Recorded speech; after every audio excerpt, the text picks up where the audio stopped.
silhouette. That's the question I've got. Mhm. How does silhouette work? So, silhouette either makes it easier for you to hit targets or harder for you to hit targets, depending on which way it goes. So, Oh, you're a. It's Nick. Amazing. hey! So you are a what's considered as silhouette one, right? Just a normal human being, silhouette one. So creatures that are smaller than you are considered silhouette zero. If you try and melee attack against a silhouette zero, they you add a black die to your roll or upgrade the difficulty, depending on which way it was round, um, to simulate they're small and tiny and able to duck and dodge and you know, and vice versa. If someone's small and they're trying to hit a large target, you present much of a large target, so they get a bit of an easier way to hit you. And Cool. silhouette works. It's a similar way it works in starships, like between fighters and freighters and bits and pieces, but not quite the same. Lovely. Thank you. I Did think you have a Nick's good holiday, Nick? he's eating a Twizzler. Pretty jealous. How you doing, share? Ross, are you here Yeah, available? man. Oh, well, if I come round and they're on the table, then no. I'm just stuffing my face. Okay. Are you happy for me to? I'm listening. Okay. I'm just eating. Okay. Yes, So, please continue. no worries. So they're the house rules, the page that you guys are on. So feel free to read them at any point. They're just basically don't be a dick to other people or interfere with what they're trying to do if possible. Okay. So the camera opens up in the space above Taris. Taris is a world covered in fauna which never recovered from a Ragul infection centuries ago. On the planet's surface, one can find the rubble of a long abandoned civilization that has been reclaimed by the plant life and indigenous species.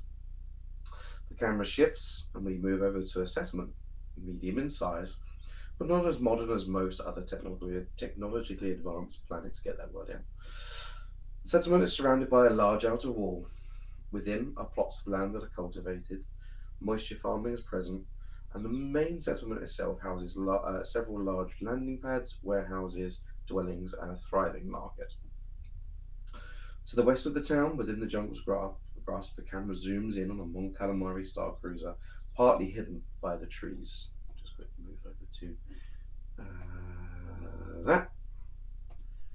See that? I'd like to zoom out. For all intents and purposes, this ship looks derelict and empty, as it's supposed to. The ship's designation is the Duck Egg, found by the surgeon after he liberated Whisper from the Imperial grasp. He has set up his operations from the old wreckage. Over the period of time we last saw the surgeon, he has assisted in expanding the town's size, wealth, and trade, and is locally known as a bit of a hero. The surgeon, however, has his own agenda, and he's been busy continuing his life's work of understanding the galaxy's creatures, sometimes funded and sometimes not. He has a growing crew around him that are paid well and do not ask too many questions. They assist him in acquiring the assets for his tests, along with operating his legitimate business enterprises and other jobs. The Duck Egg is your home. It's comprised of various floors and cargo stores. However, you've been restricted to four floors: living quarters, medical bay, comm center, and the workshop. Just show you. Oops, I have to move you, don't I? Here we have a landing bay.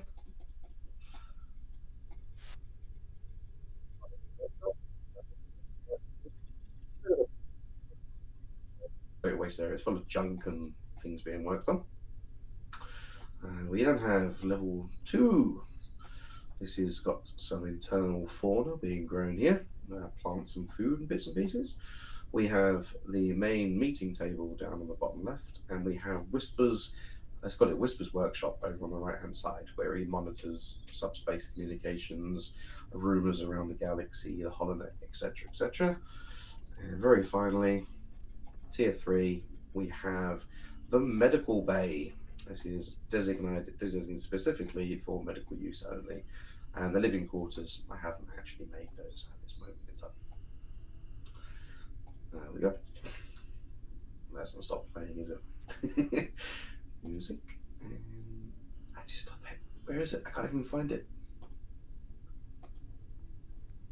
No. You're in the jukebox tab, Mm-hmm. and you can't stop it. Let's play that one. Oh, there you go. There you go. I played another one and stopped it straight afterwards. Nice. Sorry about that. Okay, so being part of the surgeon's crew isn't without its benefits. The surgeon has access to many other assets within his grasp, and in some cities, towns, or planets, the mere mention of his name will likely assist in getting you the right help, but not within all circles. Mentioning his name could land you in the wrong hands of the Imperials or rival business owners. These assets include the Duck's Beak, a cargo ship travelling between the outer and the inner rim; the Duck's Bill, a cargo ship travelling between the mid and inner rim; three fighters, Mist Hunter Starfighter class, Sparrow Squad 1 to 3; two light freighters, Dynamic class, Goose 1 and Goose 2. Some of you have met Goose 1. A private hangar on the wheel, which is a space station. Access code A8989B66. No one's writing it down. A private hangar on Coruscant. Access code ZHY484LP. Andrew's not coming tonight. He's having drinks or something, I think he said. There is many farms around the planet producing moisture and wheat for noodle production. There is an exporting of Taris willow oak, a rare wood only grown on this planet. There is scouting teams that work for the surgeon. They don't go out on any other missions other than working around Taris themselves. It is a well-paid, short-lived job to go out and find technology that was left around here hundreds and thousands of years ago. There is medical clinics. Most planets you can find a medical clinic called Marvelous Medicines. This is used to gather intelligence on any rare diseases, animal attacks, and have a database of clients. Spanner's the mechanic, who's also a player character of Richard. He works within the Duck Egg and creates upgrades and new weapons to be used by the team and to sell to the black market, alongside improving his own pod, which he likes to take racing on occasion. We also have Whisper, Master of Whispers. He collects intelligence for the team, keeps track on Imperial activity, and gathers evidence for the surgeon's business dealings. Over the last 15 years, the war has continued, with the rebel factions gaining favour. However, the Imperial might has continued to stake its claim to the galaxy. There are whispers that the Emperor is dead, and that the Empire is now being controlled by another. But is this propaganda or the truth? Where you're located, the war has had little to no effect, other than some patrols and small skirmishes in the area of space. But the threat of the Imperials is ever present, and the rebels are desperate for allies. You have been working for the surgeon for some time, and there is only one thing that you all have in common. You have not seen the surgeon in the flesh or on a holovid, but only his voice. But the pay is good, and he keeps food in your belly. Let's face it, you wouldn't be here if those two things were not regular. Or oil, in some people's case. Whisper is the spokesman for the surgeon, providing information on jobs or deals that need attending to, deliveries that need to be made, and even the things the surgeon just requests. The work has been really slow recently, and you're all keen for some adventure/action. But you've been helping the people of the local town with jobs and assisting with the odd jobs on the ship, or spending time by yourself until you're called upon. And that day has come. You've been requested to attend a briefing with Whisper.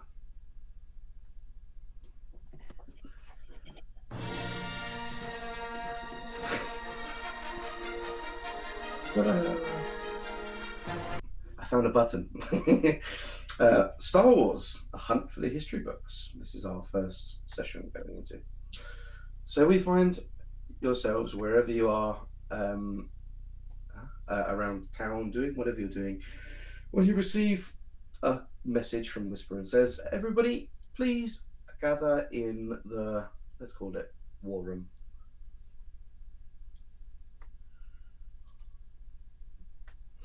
Thank you very much for that. Okay, I've realised this is a spelling mistake. Thank you.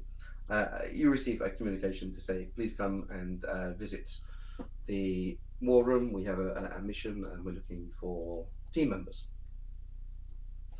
I think that's the wrong one. Sorry. silly music started again.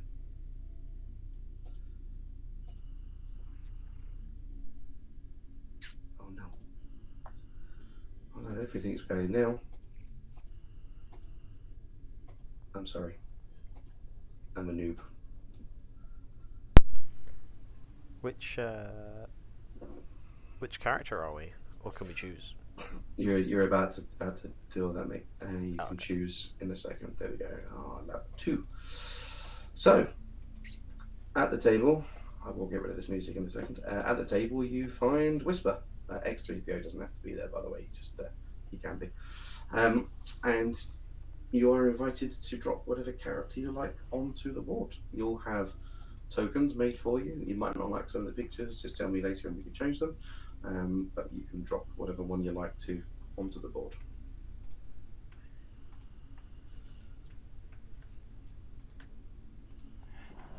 I think all of my characters are going to be there. I know only one is going on the quest, but I think they're all meeting attenders. Okay. Yeah, that's All fine. right. I can't drop my character on the board. It doesn't work. Lynn's there twice. Which one are you struggling with, Ross? I can't see any of them. Yeah, I can't put any characters on. I can't see my characters. There I can see Thaddeus now, but I can't see Lynn.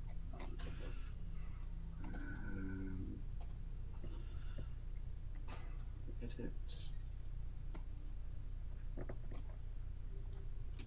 Okay, it's definitely down as you. I'm sorry, I am still learning this program.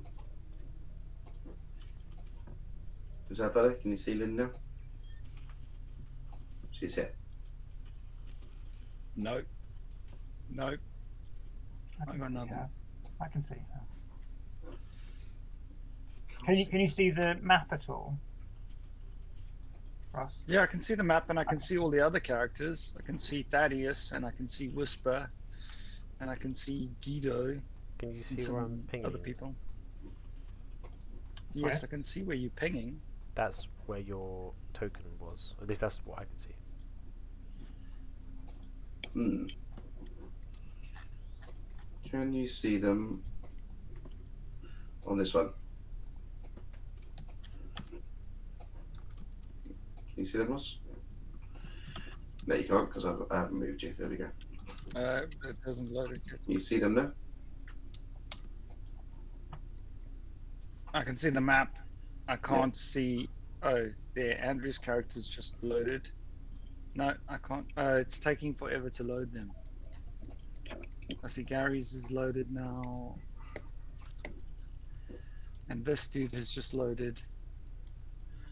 But no Lynn. Yeah, your token's here.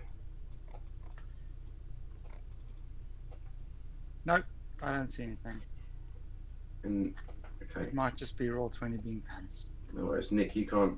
I am going to refresh quickly and see if that fixes anything. Oh, there, now I can see her. Clutchy roll 20. I can now see her. We can go back to the other tab. Okay, save. Nick, you couldn't see yours, is that right? Yeah, no, there's no. I can see the surgeon, can't see Jurassic. How can you see the surgeon? This is my character. I think Dan means token on the. Yeah, I know what he meant, but I can see him because he was my character, and he's used that token. Oh, that's happened to be Andrew picked exactly the same token. Oh, okay. Can you see you going? Yeah, there yeah. now? Yeah. Yeah. Okay. Right. So everybody can see each other. Excellent. So let's go back to where we were. I can't see Nick's character. I'm going to drop it onto the board. Oh, yeah, I see There we him. go. There's Nick. Anybody else need dropping on? There's click clack. No. I don't see Nick. There's Can everyone else see Nick? Oh, there, I see Nick. There's Tresic. Nick, are you the skinny dude? Well, I mean, fairly Yeah. bulky, but Richard, you need spanners as well, don't you? I've got him. He's at Well, the your table. token looks Okay, no worries. Gary, I've only got one of your characters, by the way, because I haven't done the other one. I didn't remember the name. I might not have given you the name. I have it though. Okay, we'll do it later. Mhm. Okay. So as you guys come in from wherever you were, you will be bunks or whatever it is. You see at the table as you pass, sorry, on your way to the table, an elderly gentleman just sitting in like a waiting area, like out the front. He's wearing like an old brown tattered suit, reasonably larger gentleman, slightly greying beard and greying hair. He's wearing large headphones and has a blindfold on. He appears to be humming to himself as if he's listening to some form of music. He has a briefcase sat between his legs, an old leather briefcase, which is really pretty strange for somebody of this era to have that type of thing. Um, okay, making noise. Um, so as you come in, Whisper goes, "Oh, welcome, welcome. Come sit down, gentlemen and ladies. Let's get this underway. It's so exciting. We haven't had any work for so long.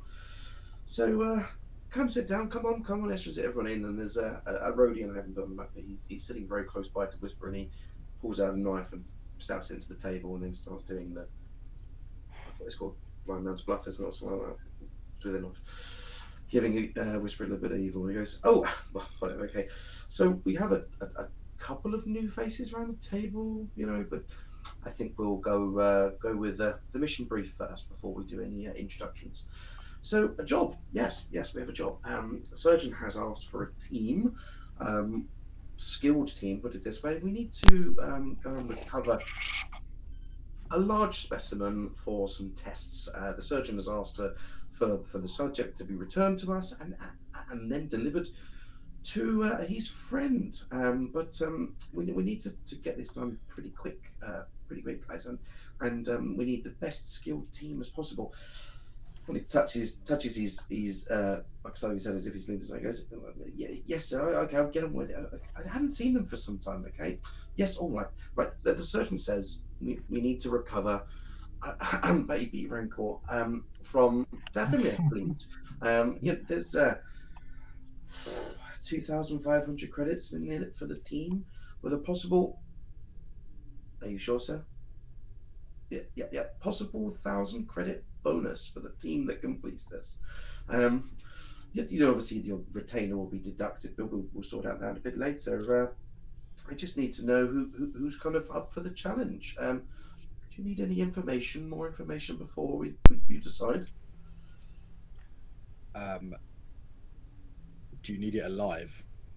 Oh yes, very much alive. The surgeon needs to check it's in good health before we do the second part of the delivery.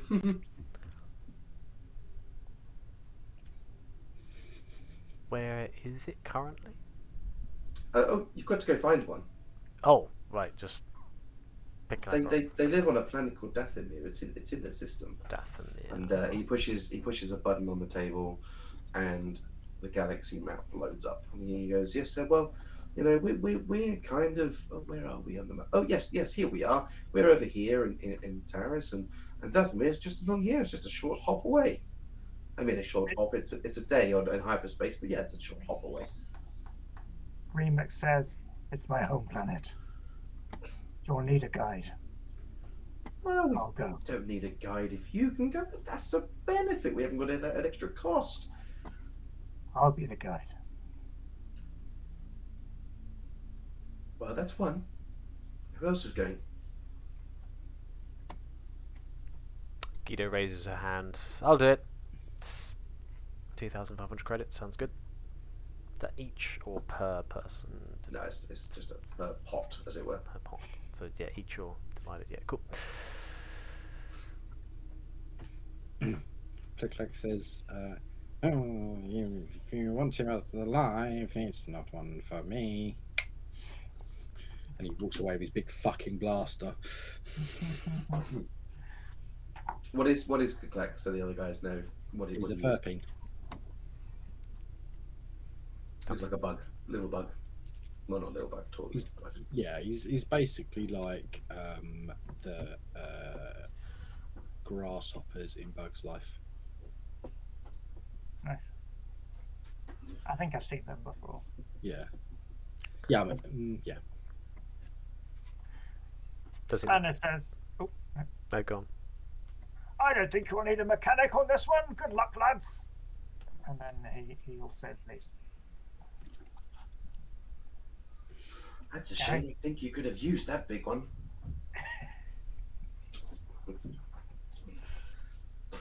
Gary, what are you going to say? Remux, darling, can you tell me, please, are my stilettos going to work on this planet of yours? No. It's a blasted wasteland. Wear sensible shoes, Len.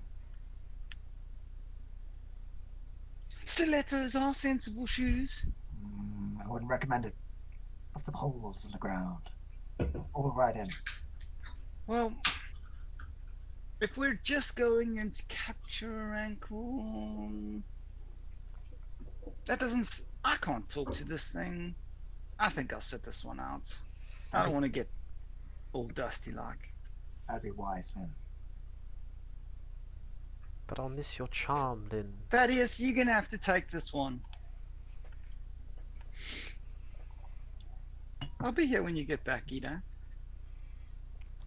Glad.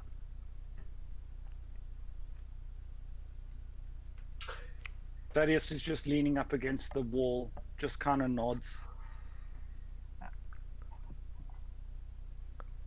What does Thaddeus look like? What's Thaddeus is an android. He is an android. Is he an android or a droid? A droid. He's a. I don't know. He's a robot guy. Okay, he's a droid. Yeah. It's the only word that they actually trademarked in Star Wars is droid. Bit of information for you. Yeah. Well. So androids weren't really made, were they? They were kind of a thing, but Gideon's going to ask, do we need to bring back an adult, a child, Rancor that is? What? No. He said baby. He said baby Rancor. Oh, I missed that bit. I'm glad I asked. Good luck getting an adult one. Just checking. He won't fit in the hold for the ship. I'd fit it in the hold in pieces. So Remix, have you seen these before? Yes. Why don't you tell the rest of the group a little bit about them? They're not to be trifled with. They are large bipedal creatures, and they'll kill you in an instant. Claws at the end of their appendages. They are strong. I've never captured one. Has anyone captured one? I've killed 3. Maybe don't kill this one. I'll try not to. The only other thing, Richard, that you would know about Rancors, and probably Tresek as well after fighting so many, they've got really, really, really tough hides. They've got really, really, really tough hides. And they're very solely independent. It means they're difficult to find then, if they're a tough hide.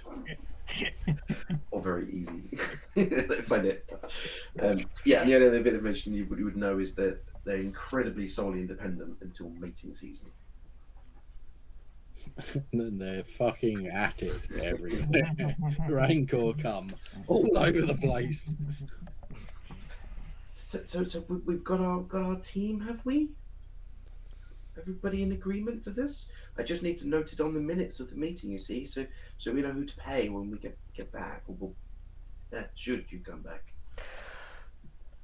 I already said I'm in. She leans back, puts her feet on the desk. Just like... I've just had that polished. She kind of just looks... just like, okay. He's a very timid character, don't worry. Okay, so Remix and Guido, Dirty Boots. Was it Thaddeus going Lynn? I remember vaguely. Yeah, remember you saying they'd given an order to him. Is that right? Yes. Okay, I'll take that note as a yes. And Thaddeus can speak for himself, but I'm setting this one up. Sorry, I've got a bit of delay, so I seem to be talking over people. And Trasek, you're going, but you're not going to kill it, right? No, it's too small. Not enough of a challenge. Okay. Do you know what supplies you might need? I mean, I have a list here if it would help you. But do you know anything you'd like me to requisition before you leave in 2 hours? Very large binders. Very large binders. A net. Oh, a net. Yes, thank you. Yeah. Anything else that I haven't on my list? I have rations, some water supply, some tents, motion sensors, seismic sensors. Yes, tranquilizers, but very important. They must be ingested or into soft tissue. Very important. I don't know how long they'll last. Unfortunately, this is a largish creature. Ropes. You've asked for nets. That's fine. And I've also got some in the storage. Some tangle gun sevens. Would they be any use to you? Probably. So Tangle Gun 7, found in the book, is amazing. Can Is anyone shoot them? it's a net launcher. Sorry, I wasn't asking you. I was asking the group. that doesn't matter. You guys get these guns. It is a net launcher in a compact pistol-ish size package. It has to. It fires and touches a net that basically sticks to them. It's like a sticky net, and it can create ensnarement, which basically stops them from moving, etc., etc., etc. When it hits the body, it uses the body heat itself to become sticky and constrictive, and that's what's kind of like, I imagine a web. That's kind of how I perceive what they're saying, and they can basically slow down large things. Cool. OC question: What do you need to fire it? Ranged heavy is you require to fire ranged heavy, but bear in mind, everybody can use those skills. They're just not as good as others. Cool. Yeah, I can fire it. So I've got 5 of those. I mean, would you need all 5, or would you like just one each, just in case? I'll pack the 5. Don't worry. I'll pack the 5. Okay. So everybody happy? Didn't sound happy, but okay. I'm going to go requisition the supplies. You'll need to meet Captain Soul and the Goose One at the landing pads in the town as soon as you're ready. I'll have all your equipment there. Thanks very much. And Bye. Bye. And he'll pick up his data pad and he'll shuffle off as quickly as possible. As he leaves the room, he taps the gentleman on the shoulder sitting outside again. He just takes his thing off his ear and he goes, "Come with me, please." And he leads into the elevator and disappears into the ship.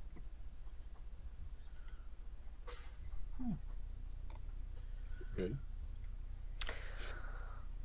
Well, gotta go pack my gun. I'm gonna go get a really big stick. I'm gonna get my sword.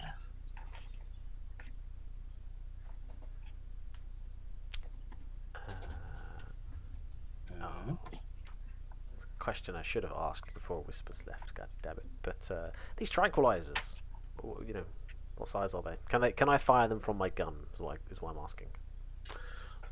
You'd have to wait until he puts the kit down so you can see how they go. You might be able to modify them to be fired from a gun. You could also do some checks on them to see what they actually are, or if you could work out what they are once you've seen them.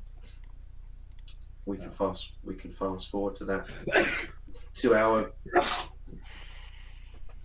that 2 hour period if you like to, or you can do some more stuff before you go. I'll defer to the rest of the group.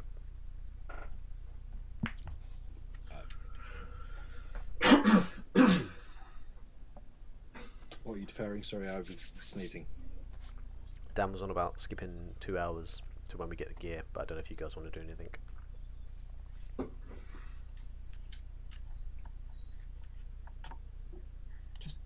Just one thing.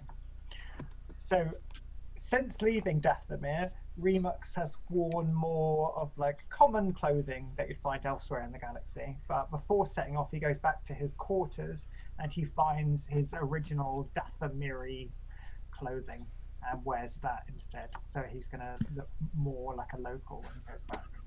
That's a good point. Is Dathomir like a warm place? That sounds like a planetary check, doesn't it? I asked Remix if Dathomir is a warm place. It looks hot to me. Let's say that the time of year, the season that it's in, is it's mild. It's not cold, not hot. It's mild.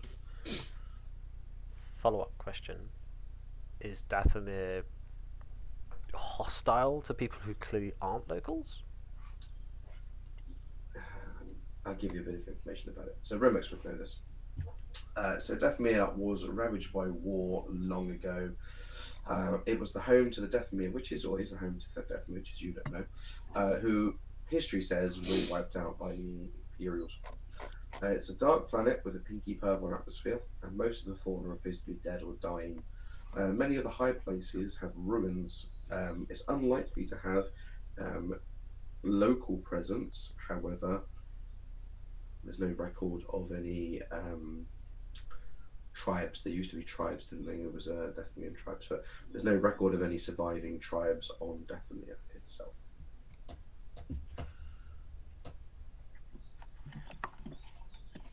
So it's fairly warm. It's a temperate place. Mhm. He's going to go and put on his Savage World outfit, which is more strappy and less covering.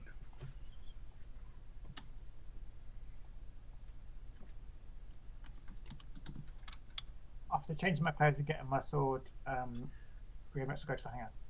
That's everything I needed to do. Thank you. Okay.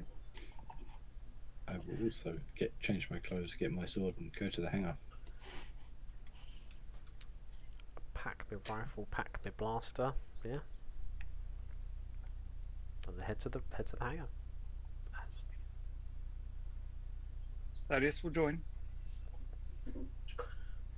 This is the town. It's not finished. I've done the hangars and things as if they're off the map.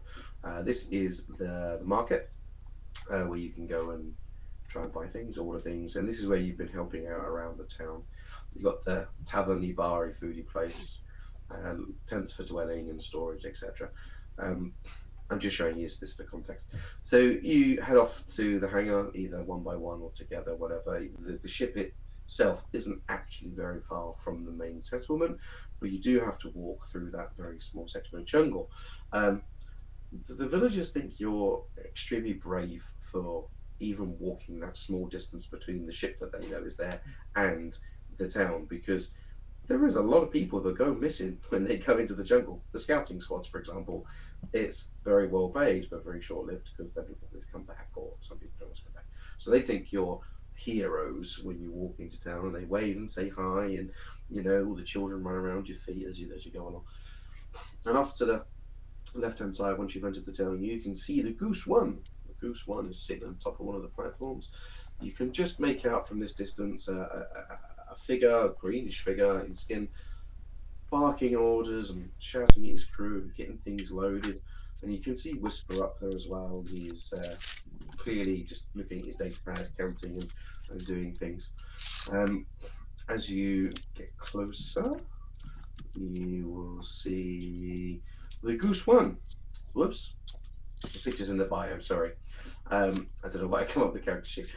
It's a dynamic class cruiser. I didn't do this with you guys before, but it has cargo holds. It's quite slow and chunky, not a lot of firepower, but it's the ship that you guys are using as your light freighters. This is how it looks. I assume you can see that if I click the button, right? Yeah. So this is how it looks internally. I'm not using this just yet, but you can see it's got 2 cargo bays, which is 7 and 8, and the cockpit, etc. For all of you would have been on one of these ships at some point, but you guys specifically, it was the ship that we used in the last Coruscant adventure. So as you come up to the loading bay, Whisper goes, "Oh, gents, come on, quick! This is your equipment. Here it is.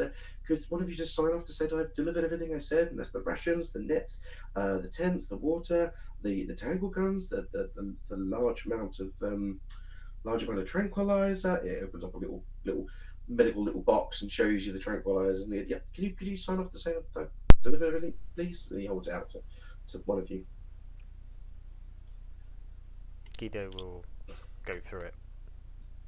Like, just check the pad, check what's there, and before signing off. Okay. I lift just something and start loading it, like pick up a bag of it and just take it onto the ship. And I protocols. As you walk past Nick, you walk past the gentleman who's green skinned, Miralani, his name is. He goes, good lad, Trasic assisting the crew. Look at these lot, they're all lazy. They don't load anything on this. My brother, Captain Lace, would have whipped their hides by now, but me, I'm the good one. Thanks very much. Rex, pick up one of those cases. Don't worry about signing Whisper's chart. You'll be here all day trying to tick things up. And Guido, is it Guido? Yeah, it's Guido, isn't it? I remember. Guido, bring those tranquilizers. We need to lock them away. They're worth a lot of money. And if someone gets them in the wrong hands, they could be either killed or knocked out. So I'll take them to my quarters, please. Guido doesn't sign the pad, hands it back to Whisper, but kind of objects to handing over the tranquilizers just yet. Okay. Thaddeus? Yep. Thanks, Thaddeus. Captain Soul's a bit wary of Thaddeus. Right. I think most of the pre-flight checks have completed. So everybody on board, don't forget that bag of rope over there, Guido. Come on, get on the ship. We need to get going. I haven't just got to take you to Dathomir. I've got other places to go. Come on, chop chop. And he'll start walking up the ramp. Remix grunts and then picks something up and carries it on. Thaddeus will also comply. Yeah, Guido picks up the rope, very confused. So as you all come onto the ship, as you step, the last one of you steps onto the ship, the ramp automatically starts coming up, and you hear over the loudspeaker, "Take your places. We're taking off, and we're going quickly. We're already half a day behind. Quick, quick, quick! In spaces." And then you feel the power, the ship sort of shudder as it starts to take off, and then we just see a little sea of it going out the atmosphere into space. Remix crosses his legs and sits kind of rocking in his chair, staring as the ship takes off. Everything alright, Remix? Don't talk to me. It can't be easy going back to your desecrated homeland.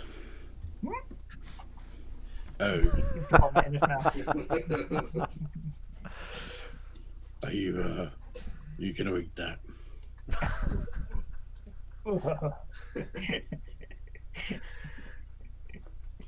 That is how Remus reacts.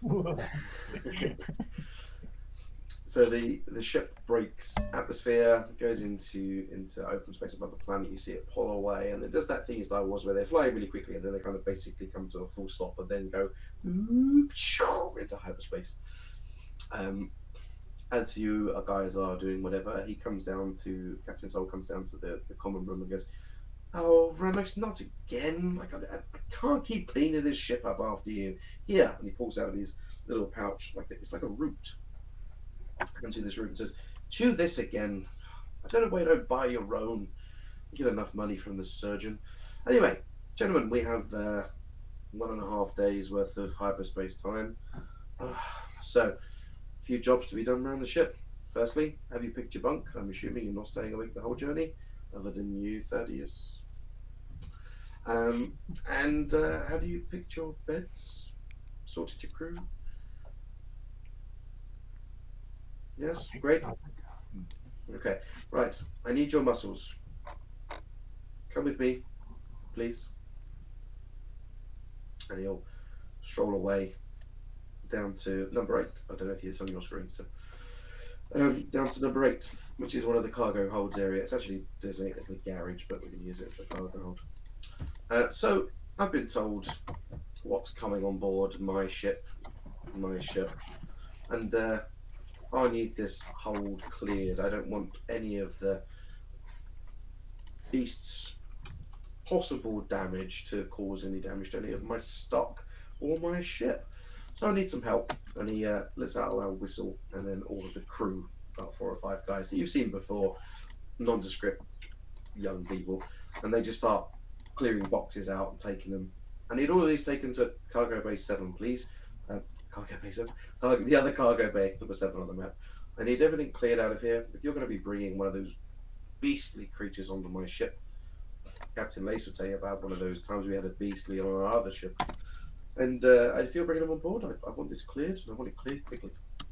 Right, thank you. And he'll walk out. Saul, can I have a word, please?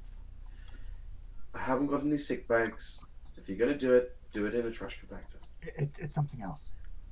Yes, follow me. Okay. I'm going to message you something. Okay. Good. So he will head up to the cockpit and then talk to Remlux working messages. This is just flavor, guys, for whatever. You don't actually have to physically do anything. Just passing time in hyperspace. So after you've cleared the cargo bay, you hear the other guys talking and go, I can't believe they're bringing up Rancor on this ship. How dangerous is that? Even just a baby could tear through the hole in one swipe of its claws. Well, we better clear this room before Sol realises it, and hopefully he's got a plan for keeping it subdued. And once the last box is all finished, they'll disappear about the ship and continue their other duties. And then, I'll answer your question in a second, Richard. We jump, and we come out of hyperspace. And you come out of hyperspace overlooking, this is a day later, by the way, guys, for the purpose of time travel officer. And we come out over a very nice planet as such. This is what Dathomir looks like from above. So you can see it's all nice and red, and you can see the cloud stormy area shifting around and moving back and forward. Looks kind of actually quite pretty from up here. Captain Sol says, crew to the bridge. No, I mean the crew going down to Dathomir, not you scumbags. Come over here, we need to talk about this planet, please.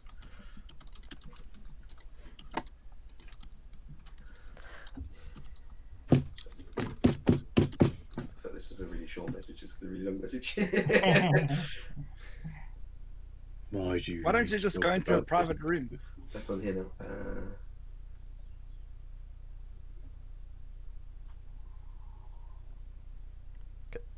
Yes.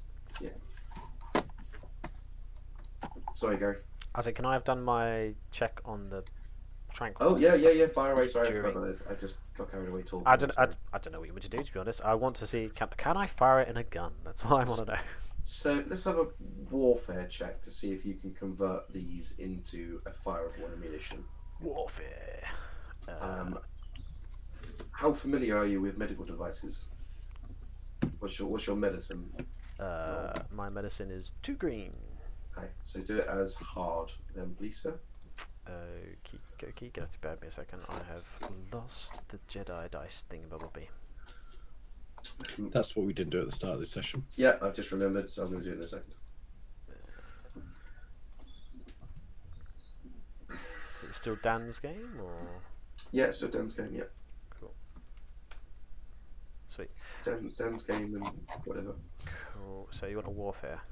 I do. And 3 purple. That's the one. Cool beans. Oh, 1 success. Success. Cool. Yeah. You do think warfare? Warfare. Yeah. What is warfare? Or why warfare? Yeah, what skill is warfare? It's a knowledge-based skill. So you do think you can make these into a fireable projectile. Cool. However, you also believe that the delivery device for the tranquilizer would not survive the impact. So I imagine like a small glass vial, if it hit something hard, it'd shatter. So you'd think the delivery device, you could, but you would think it would shatter on impact rather than actually do its designated roll. Hokey cokey then. Right. Well, not firing it from my gun then. Right. Okay, cool. Question, Nick? No, it was just this this sheet that I'm using doesn't has it as Galactic Civil War, but obviously changed it in a different addition to Warfare to make it broader. That's why I was confused. So Captain Sol in the cockpit, and he says, "Chaps, this planet isn't a very nice planet, although Captain Mace will probably tell you otherwise. It is not a nice area to be. My latest star charts and information states that there's been Imperial patrols around here, so I can't hang around. I need to deliver you. I need to run away, but I'll be in communication with you. I'll be very close by to jump back. But you're going to be on your own. Do you understand this? Grand. You're a toughie. You can survive this planet. We'll be fine. Exactly. See, you've got Remix here. He's been here before, so I've been told. So we're going to be touching down in 5 to 10 minutes. Like I said, I'm going to be dropping you off, unloading your kit, and I'm going to be leaving. Here is my communication number. And he hands you like a comm number you can put into your communication devices. As soon as you've captured it, signal me. I will be there. 25 minutes, 30 minutes tops. Understood? Aye. He'll reach over and push a button on the common. Crew, prepare for landing. I think you should get your kit ready. Good luck, chaps. Thank you. And then you'll see the ship start to lower down towards the thing. And we see cinematically, the ship coming to the low atmosphere. It goes down, coming towards the surface. Remix, the area that he seems to be flying over at the moment seems very familiar. Very familiar. And this is kind of what Dathomir looks like from where you're up higher going into a landing. Red rock, like I said, like things seem dead. He finds like a kind of a flat plateau, and he says, "Prepare for landing." And you feel the ship descend and slow, and then that hiss of the hydraulics of hitting the ground. Okay, team, 4 minutes to offload. Crew, prepare for departure. The crew will lower the ramp, and they will help you unload your things pretty quickly, but they look really scared. They were literally running down that ramp, dropping your boxes at the bottom, and running back up the ramp to get either more or to run away. You hear over the communication as the last box comes off and you guys step off. Good luck, chaps. See you soon. And then the ship lifts off and then goes back to the atmosphere. Over to you guys. He didn't tell us anything about this planet when he said he wanted us to go to the bridge and talk about the planet.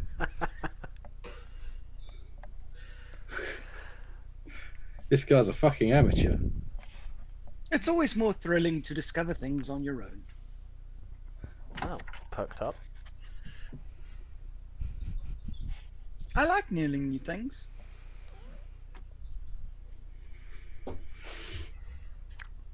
So, Have any of you been here before? I think I had a dream once. That doesn't count. I'm so glad you said that, Remux. Guido, I certainly haven't. Guido. hello. Share with the group. Been here before. No, I haven't been here before. He looks around at the mountain ranges and he says, Yeah, I've been to this specific area before. It's familiar to me. Did you grow Although up here? Did you used to live here when you were a child? Is there? Did you once date a girl who lived in this neck of the woods and you had a tragic summertime fling? Some of those things are accurate. I grew up on Dathomir. I've only recently started spacefaring. Explains the vomit. I don't like ships. I don't like flying. I like having my feet on firm ground. Now, whilst this is my home planet, I am not a good tracker. Any of you good at tracking animals in the wild?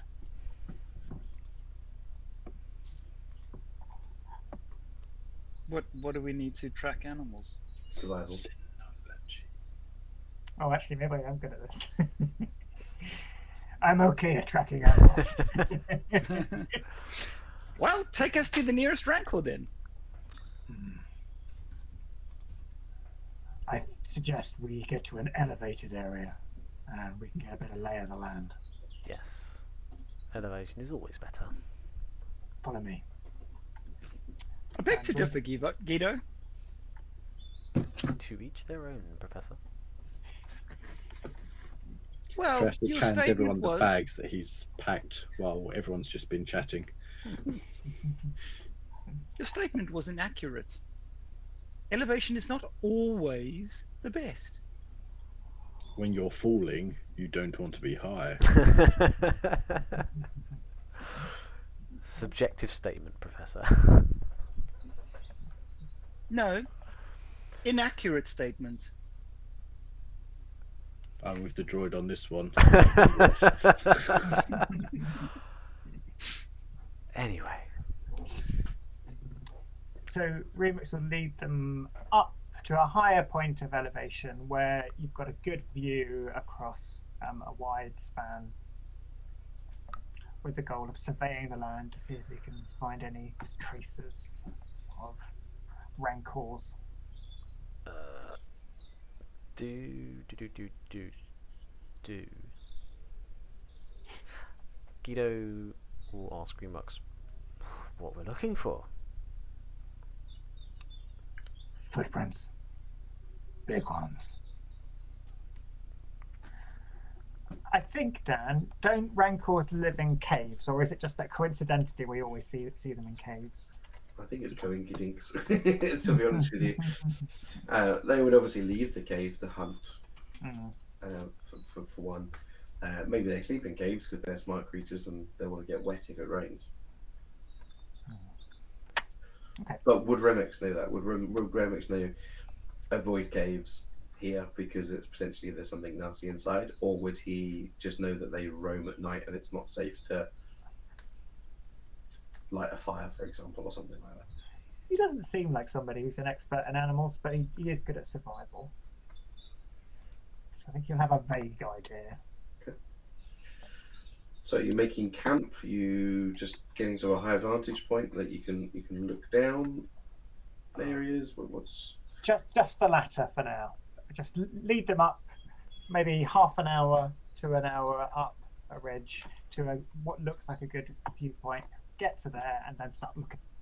okay? Guido would like to use the scope from her rifle. I was wondering if you're going to say that no one packed any binoculars. Okay, so you guys can look out, and if you want to look from where you are, it's going to be a daunting perception check for people that aren't using a scope. If you're using a scope, you can have it as an average check. You said daunting. Daunting is 4. Oh, sorry, before you roll any dice, could you please roll me 1 white dice each?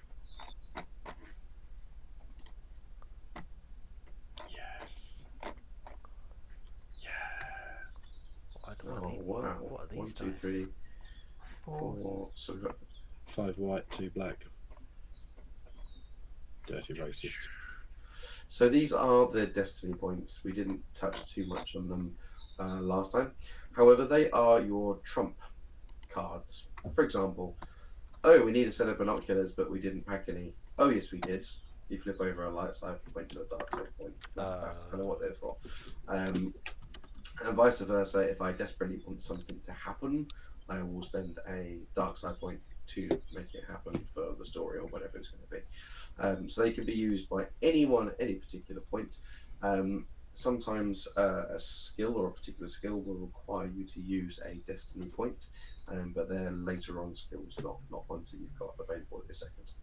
So you could say, Richard, I packed binoculars. If you want to, and flip over one of those points, if you wanted to, that would then make your roll easier with a like I did with Gary, as an example.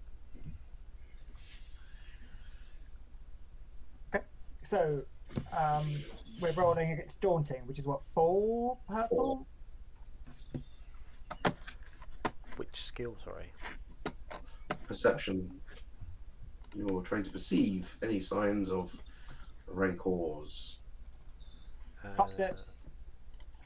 What? Sorry. How many? What was it for me? 2 purple. Or 3. 2 level for you, average. Cool. Smashed it.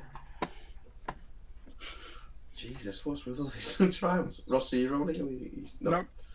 Okay, let's do these individually. So, Remix, you fail to find any rancor in your path or your viewing area. Your advantages and let's say your triumph is you've been in this area before. As part of your history, you've kind of been in these canyons, but maybe not realised from this high up what canyons you've been in before.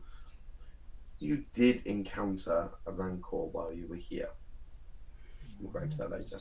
However, you did find that rancor over to the southeast in a cave. Okay, down in the canyon.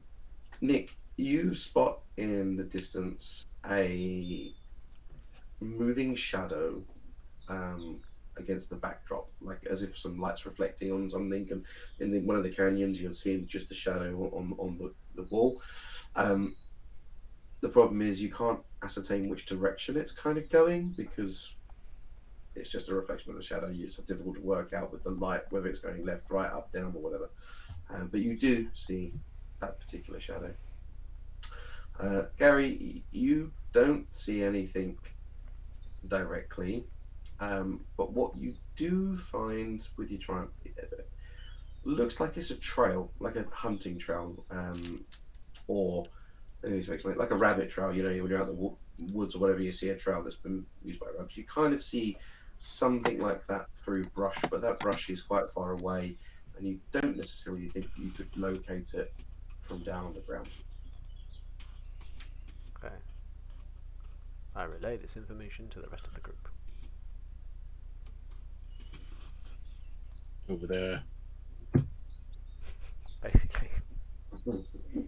No, that's what Tristick says. Oh. It's over there. He I saw can it. smell it. He saw a shadow, didn't he? So, okay. All right, off we go. He's off. Remix will follow Professor Thaddeus.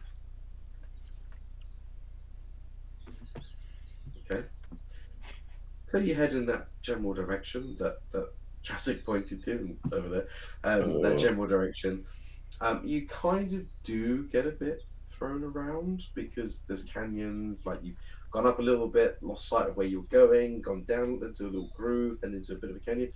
So it kind of get lost, let's say, in terms of where you were trying to get to from that point. When you do reach the like a very bottom of canyon, there is some pretty hardcore evidence that there is some beasts along here, as you see a giant pile of poop. Lovely. Wow, Very clear that something goes this way. that's really shit. I wonder what poop this is.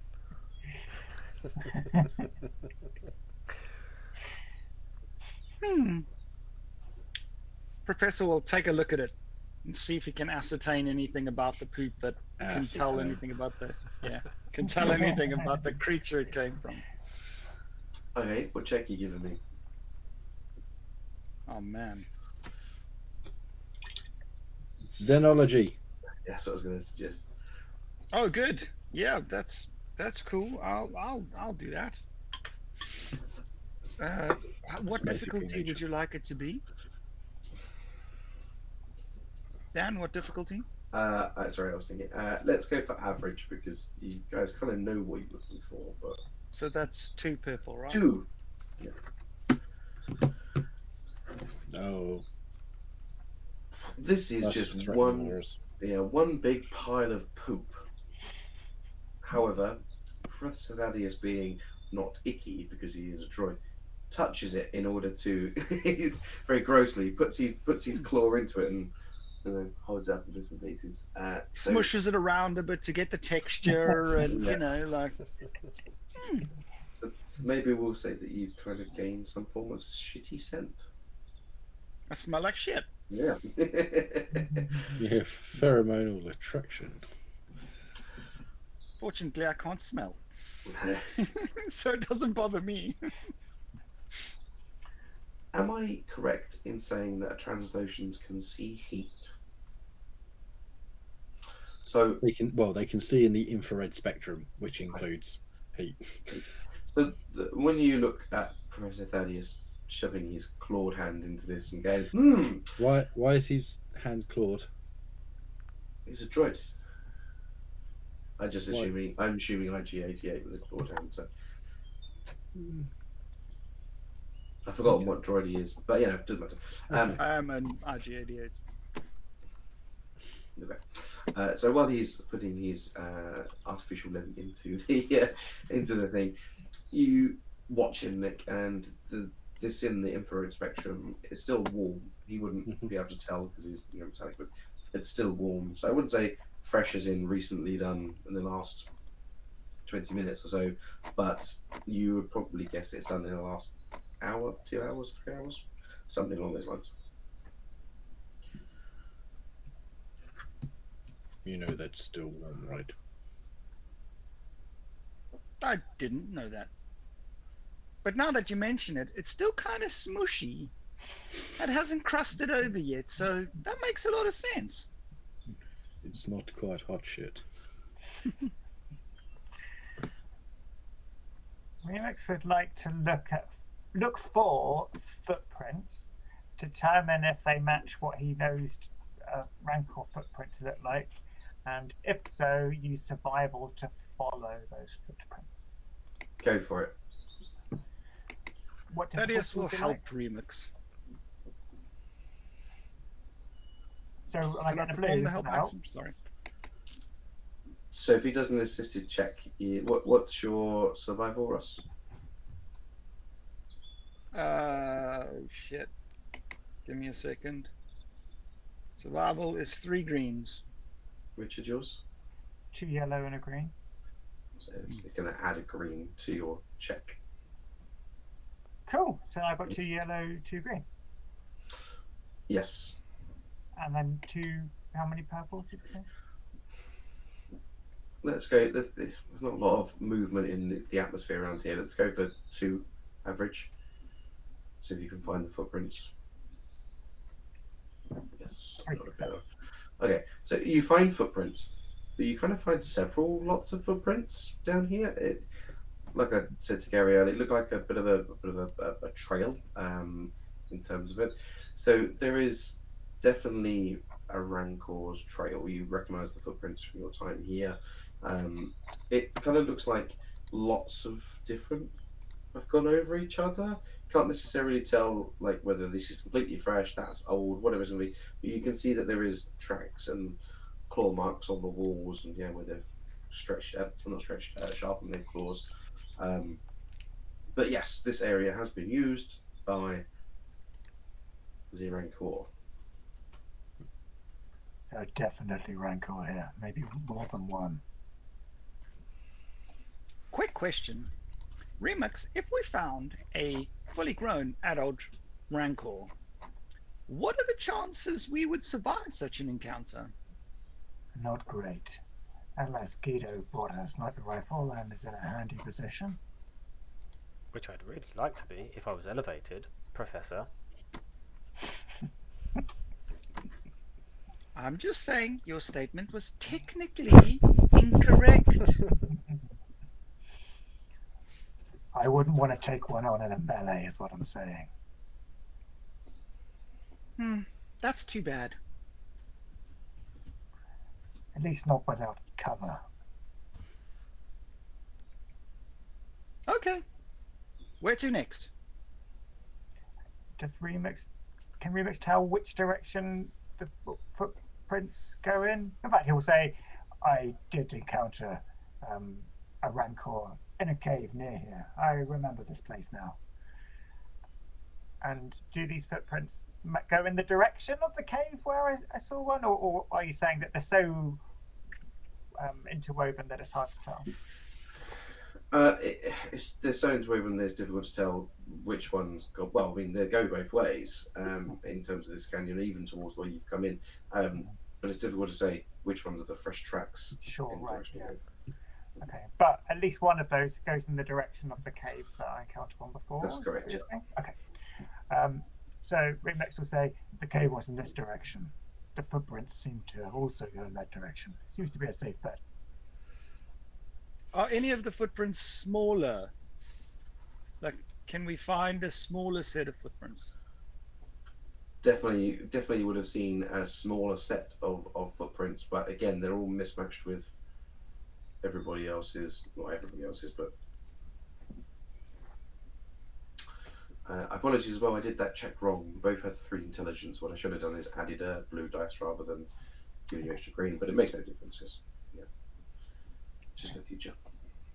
Thank you.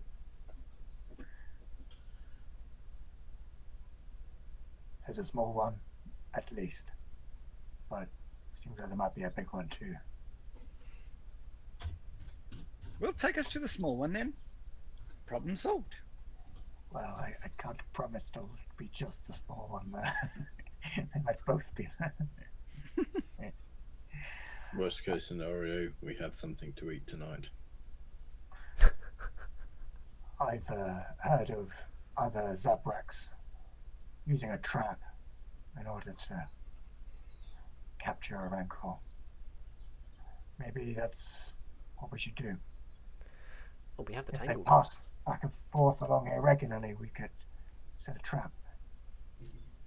Can you tell how all those tracks are? They're too mangled. But this poo is new.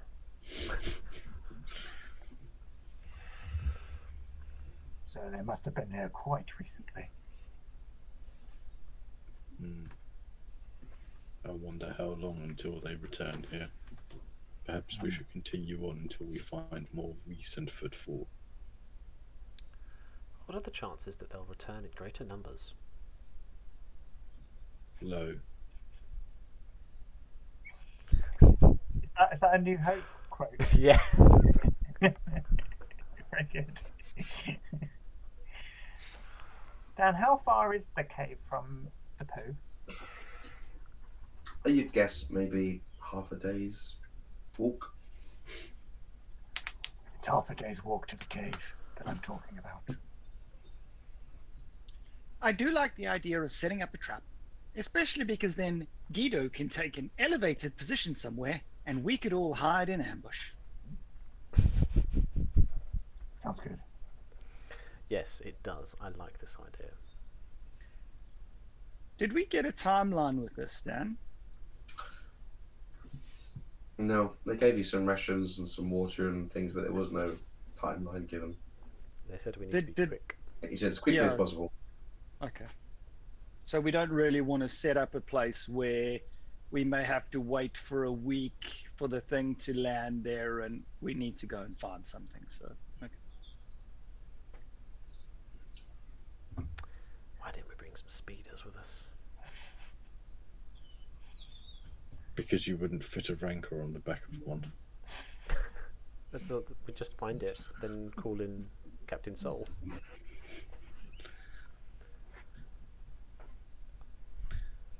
Do you know what speeders are not good at? Stealth. Ah, you do know what speeders are not good at.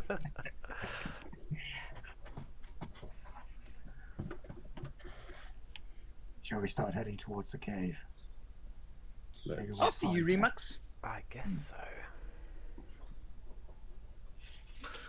so. So you trudge along, making your way towards this cave that Remix is taking you towards. You see evidence along the way. Again, same things, tracks. There's some old feces as you pass. The occasional new feces, again, to Tracing's eyes. It looks warm, but not as in immediately new, but still cooling. Sorry, I got cramp. That's what you're doing. You stepped in the pool. God. How large are these piles of scat? Varying sizes. So there is some. Let's say let's use Ewok as a size comparison. There are some the size of an Ewok, and then there are some that are smaller than the size of like half the size of an Ewok. Oh, tiny and small then. Yeah. Well, Ewoks, yeah, I don't know, what, 2 foot high? I imagine a 2 foot high pile. That's kind of what I imagine. Um, so you're going towards this cave, and starts to get dark. Starts to get very dark very quickly. You can see, looking up at the top above the canyon walls where you are, you can see that there is still light, but obviously being down here, the natural light isn't quite reaching down here anymore. Safe to say that you're going to be in darkness pretty sharpish. Baby, when the lights go out. I can't remember the rest of the lyrics.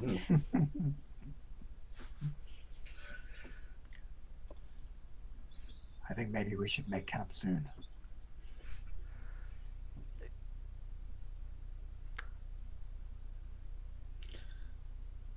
I'm just waiting for Thaddeus to come back and go, hey! As his maid camp. I'm here. I'm just trying to deal with intolerable pain. How long have you got to milk it? It's only a bit of cramp. God. Keep going. I'm here. I'm just waiting for you to poo out whatever you're struggling with.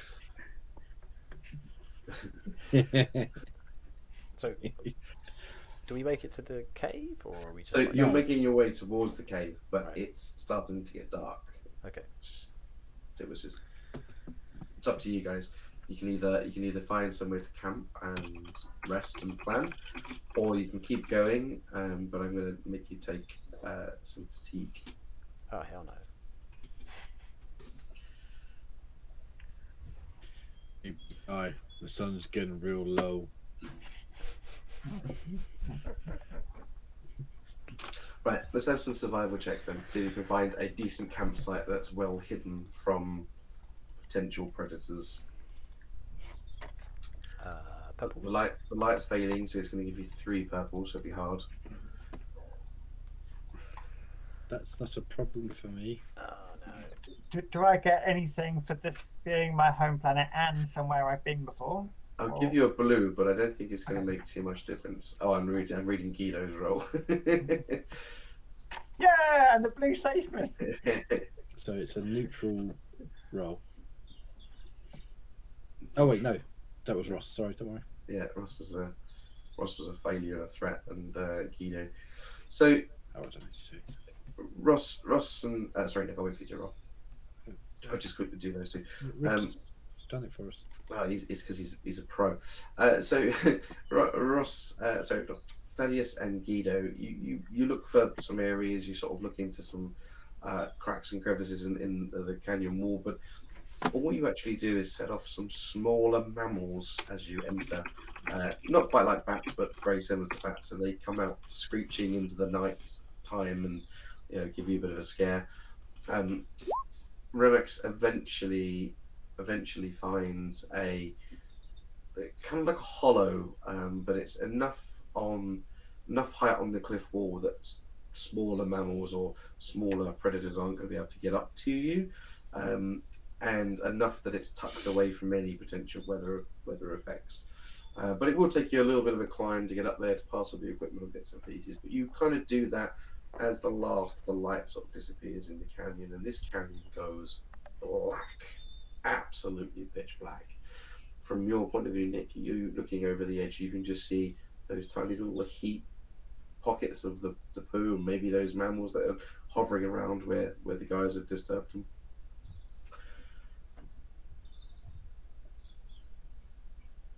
Tell me what you do.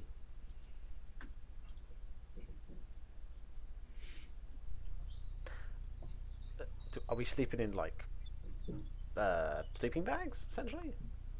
Like the Didn't pack style? any. Right. Okay then. You got a tent. You were given rations, water supply, tents, motion sensors, seismic sensors, tranquilizers must be ingested or into the soft tissue, ropes and nets, and tranquil guns. It's a warm planet. We set a Okay. tent up as a bug guard on the entrance to this little cave, and I will take first watch. What's the battery life on these seismic sensors? Oh wow. Like, I mean, could I stand there and stare at one all night? Yeah.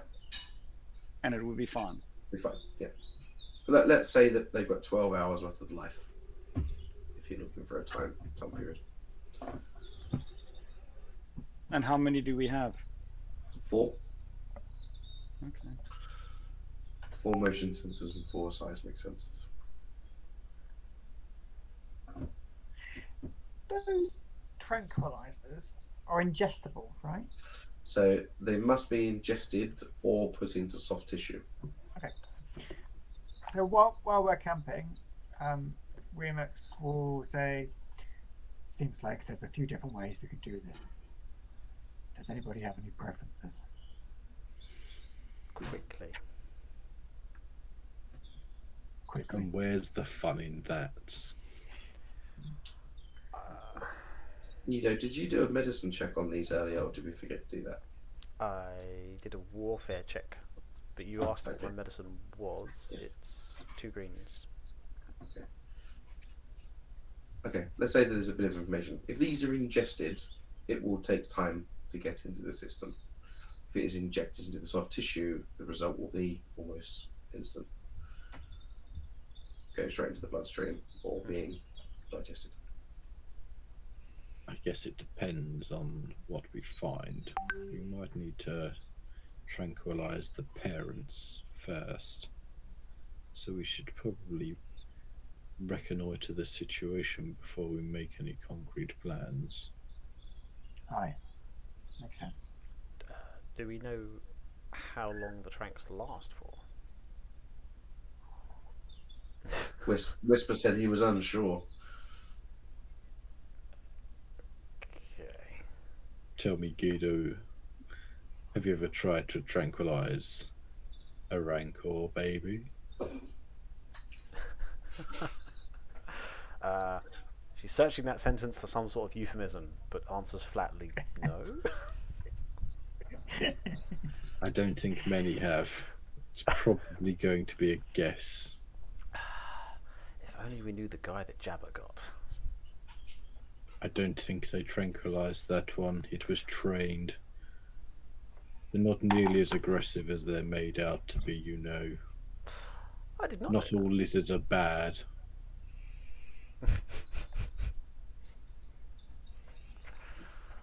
Okay. So you guys sleeping? Other than Tressy's taking first watch? Nick, roll Do me a... droids sleep? No. No, they don't need to. So then I'll take all the watches. But how would I tell the time if you take my watch? Well, sir, you could ask. Okay. Yes, Dad. So are you sleeping, Nick, or are you staying awake for the first watch? Apparently, Thaddeus is doing our job for us, so I'll go to sleep. He did say he was going to stare at a seismic sensor all night, so... I'm joking. I'll just have it active next to me so that if there's any seismic activity like stomping around, then it's an early warning system. Okay. Nice. Has anyone else worked with Thaddeus before? Basically, Who? Professor Thaddeus, Remux and Tresic. You guys haven't worked with him.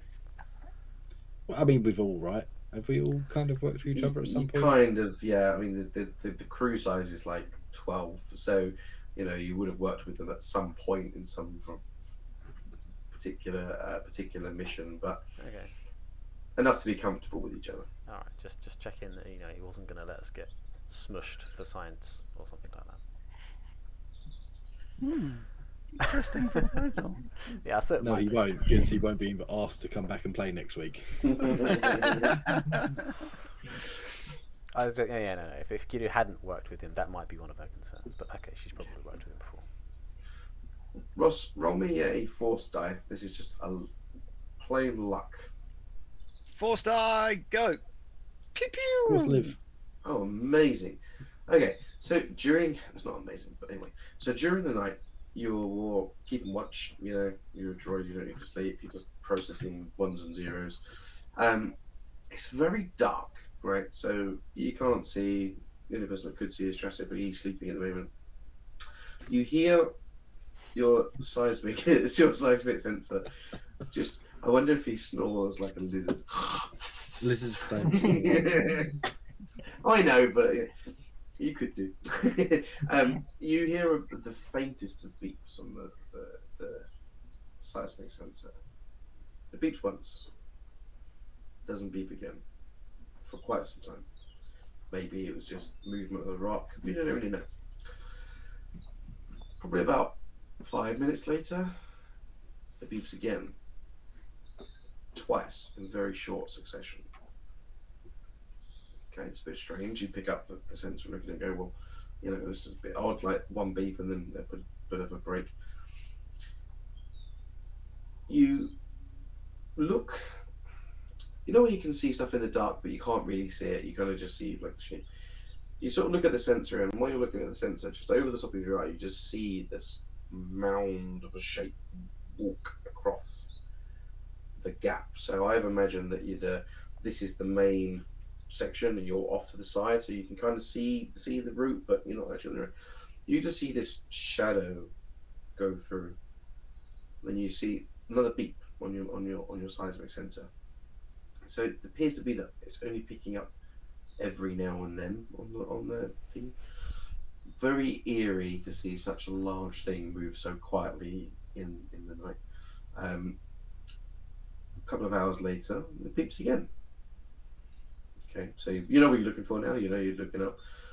You do see another shape go in the same direction. This one does look slightly smaller, but it's going in the same direction. And again, it's quiet as a mouse. That sensor, you would expect that things would be going off because it's close. It doesn't really go off again until a bit later. As soon as I see the second shape, I will nudge Trey awake. Hey! Hey! Check there! Look there! So, Nick, what you see is the outline of the heat signature, and you just see this thing going along the path, and then it passes out of view as you can't see around the corner. And then you hear the beep, the seismic thing going off. Should we follow it?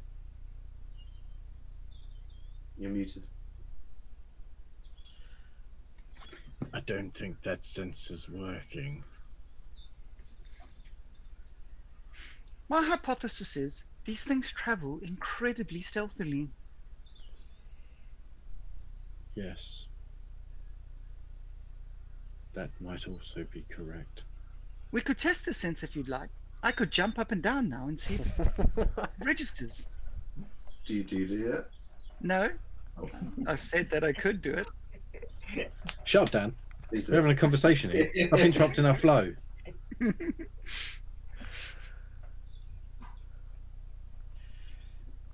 I would like to say yes, but I think the correct answer there for the group is probably no. That's not a good idea to do right now.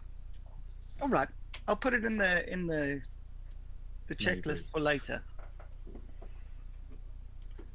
Shall we wake the others and chase it? Can you see in the dark? No, but you can. Can you fight in the dark? Everyone can fight in the dark. Can you fight effectively in the dark? Yes, by making light.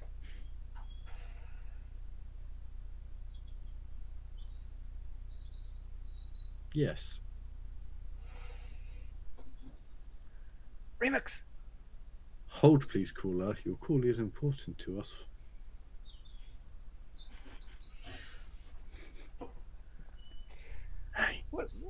Hey guys. Hey. The droid wants to follow rancors in the dark. What? Oh, no. This will be fun. Fuck off, Anakin. Just leave me alone.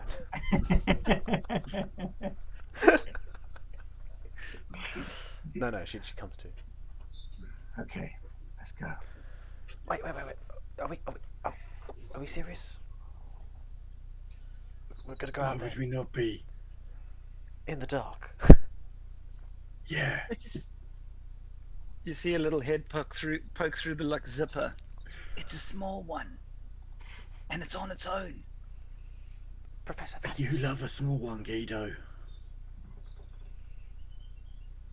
dismisses that remark. Look at your weapon. It's a large one, I'll have you know. Compensation. She's a woman. What's she compensating for? Tiny tits. And a very compact vagina. You'll never find out, Tracek. But no, seriously, are we going to go wandering in the dark after all What's these the problem with that? darkness? It's quite difficult What's to the problem? see in. No, it's not. Okay, Mister, I've got infrared vision. Some of us weren't blessed with such traits. The droid's gonna use some light. Is he now? It'll be fine, right? It'll be fun. Just a group of squad out in the dark, On a planet surrounded by hunting rancors. rancors. Small It's just- correction. I'm not going to use light while we're following it. That would be silly. It would see us. Dandry wanted to see us, so it comes to us. Well, if it thinks we're food, then sure. You are food. I'm not food. They are food. Yes, yes, they are food. I am very much not food. Remux. Actually, sorry, this is a question. I've heard you're a right snack, though. Again, you'll never find out. If there's a vantage point, I'll take it, but I can't promise I'll have the best visibility. I've heard you'll take it. Again, not from you. Haven't you got a good scope on that thing? The scope's good, but it's still nighttime. Where's your thermal scope, That's a very good question, actually. Michelle? Spend a light side point. I was and thinking have about it. a It's not- thermal no, it's scope. not like that. Scope's a whole other thing. Okay. What do we have that can generate light across our group? Thaddeus must have one built in, right? Is that a question to me, Richard? Yeah, please. You can normally buy torches. For a bit of context, Whisper intentionally is awful at packing. He's not a field guy. He doesn't think outside of the box. You think, oh, you need somewhere to sleep, I'll give you a tent. You need food, I'll give you rations. You need water, I'll give you water. Other than that, he's not going to think, oh, you need to see at night time all those bits and pieces. Bearing in mind those rations were eaten cold because there was no fire. So, is this a place where we could spend a light side point and say we took a pack of flares? Yeah, Or torches. yeah.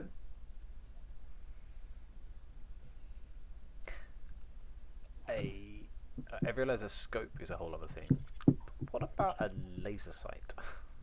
No, Okay. you're not having weapon attachments that you need to pay for. Okay. All right. Okay.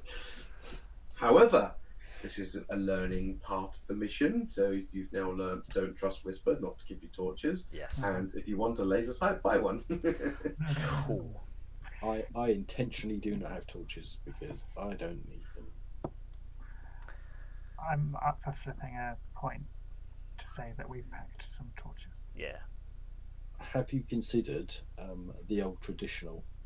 I know it's Star Wars and all, Just but there are trees here, making a fire. and trees make very good torches.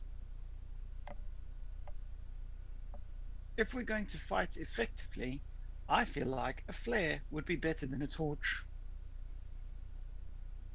Unless you set the whole tree on fire. But if it moves away from the tree, you're screwed. Isn't that the same with a flare? You can throw the flare or pick it up again.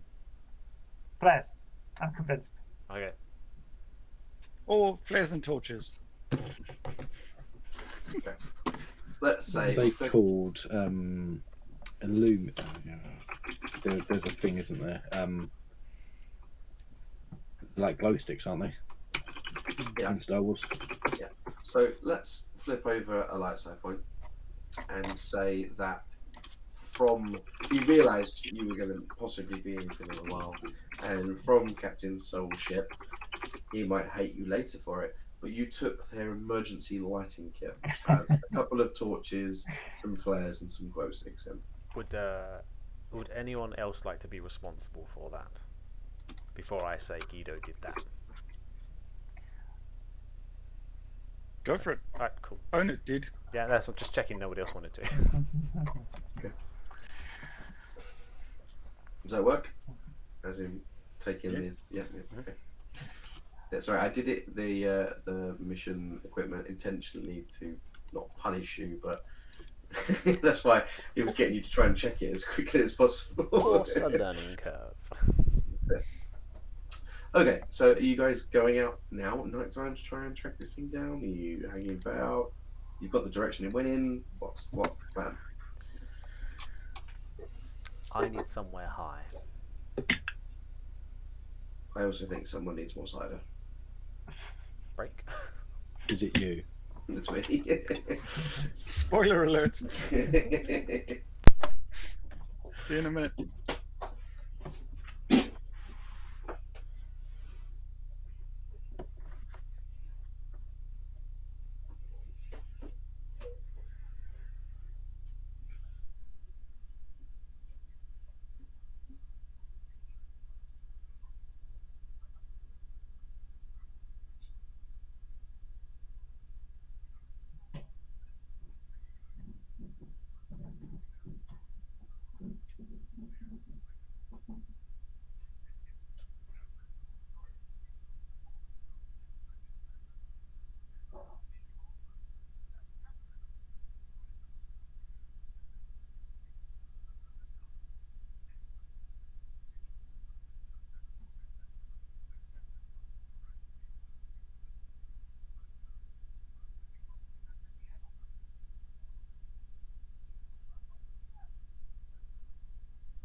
Hello.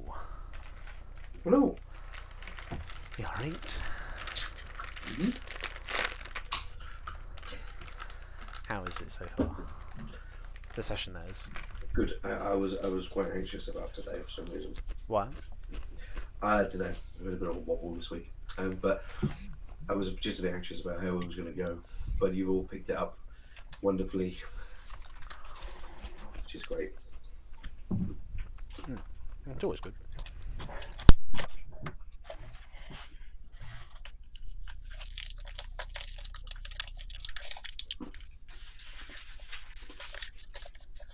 So, aren't we already slightly elevated? So let's say from this little cave, if Guido was to set up here in this cave with the rifle, and right here in this valley is where we're going to take it out, and a couple of us go after this little one that's walked past and taunt it, alert it back to the spot, and you're already here ready. So it walked from stage left to stage right. You are off to the side where you can see stage left, but you can't see the exit stage right. So you would have to, from my perspective, you'd have to go and taunt it and run all the way past Gary in order to bring it into line of sight from where you are. That's not good. That's how I had it in Guido. my brain. I was having a quick thought about this. It doesn't necessarily need to be elevated, but just no, literally long straight. Oh, so you don't have to be elevated. That's quite interesting. Also, what are you going to do from back there? Are you going to shoot it and kill it? Immobilize it, graze it. Immobilize it? I didn't work last week. Yeah.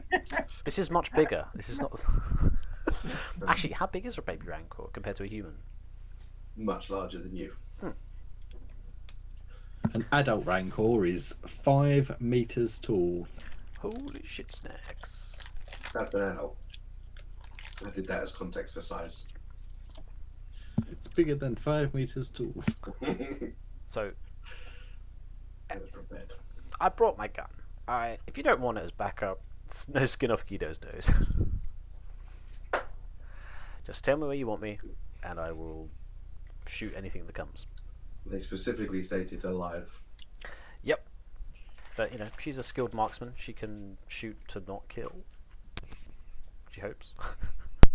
You're firing a rifle, you're shooting to kill. You haven't got a stun setting on that rifle.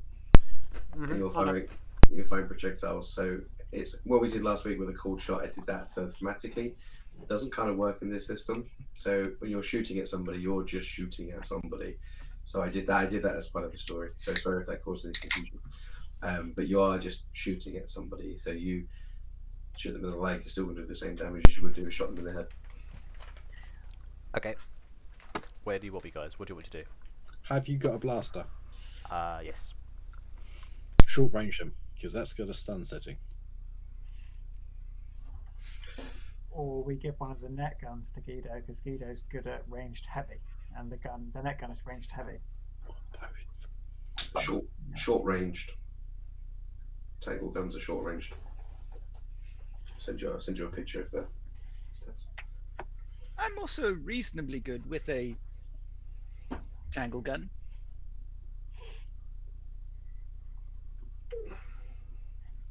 I'm not good with guns. My plan is if that goes poorly, I'm going to punch it in the face until it stops resisting. And I'll cut it. I have a light blaster with the stun setting if you'd prefer. I mean, you could do that also. Well, I was thinking I would try and get it to bite my arm. And as it does so, I'll inject it in the inside of its mouth with a tranquilizer.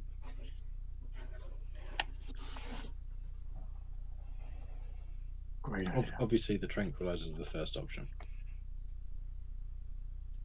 I mean, biting my arm might be terrible, but Spanners is good. No, please, I want to see how much rancors gain the taste of druid. Me too. Interesting hypothesis. Let's test it.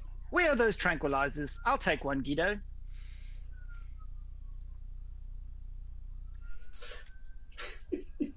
be so interesting when you think something's going to go some way and it goes completely the other.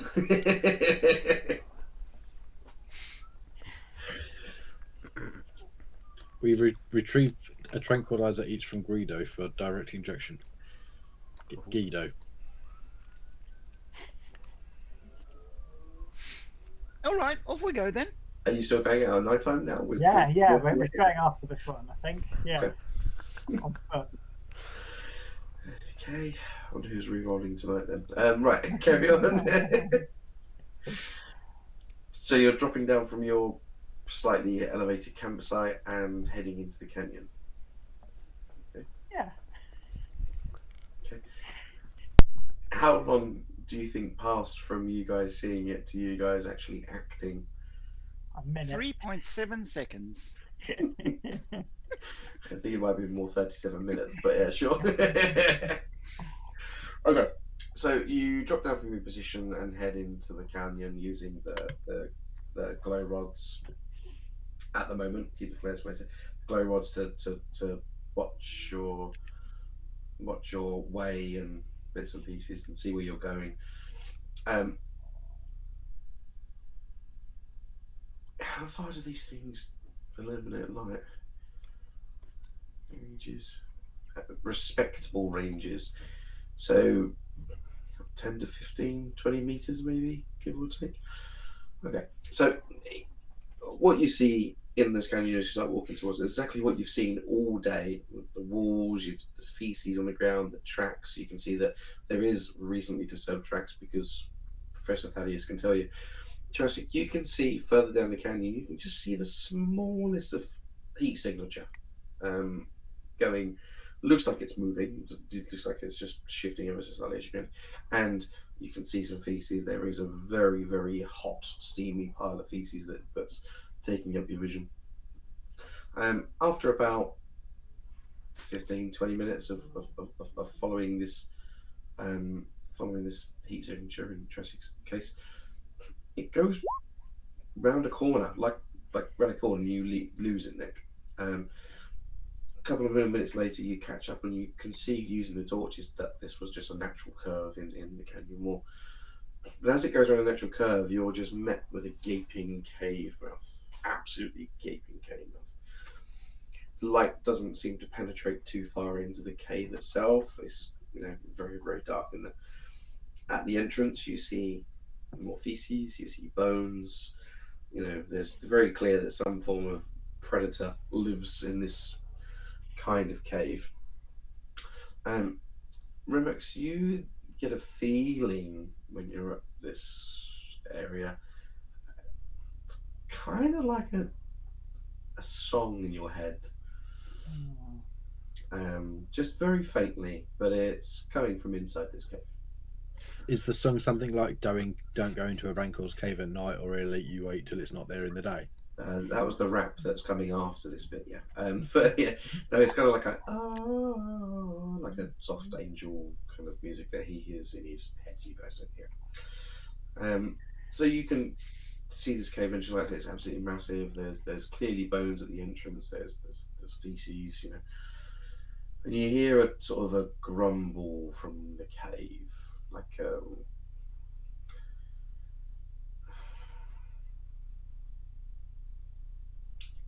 kind of like a purr, I guess, or where a dog's like having a really lovely time when you're rubbing their ears or whatever. It doesn't sound like it's an aggressive grumble, but it's coming from inside this cave. 2 quick questions. 1, does anyone know what the parental habits of one of these rancors is? And secondly, might we catch it napping?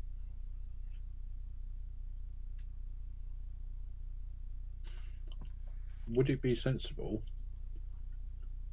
to wait for it to leave?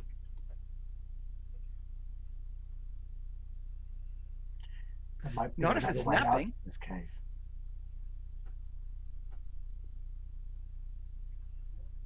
I didn't hear what you said, Richard. I heard napping. There might be another way out of this cave. It might not come back out this way. I don't know what their parental arrangements are. But I like the idea of taking it while it's distracted or napping. Is anyone particularly sneaky? No. I mean, Trey, you can see at night. Perhaps you should go and take a look. I'm not particularly quiet.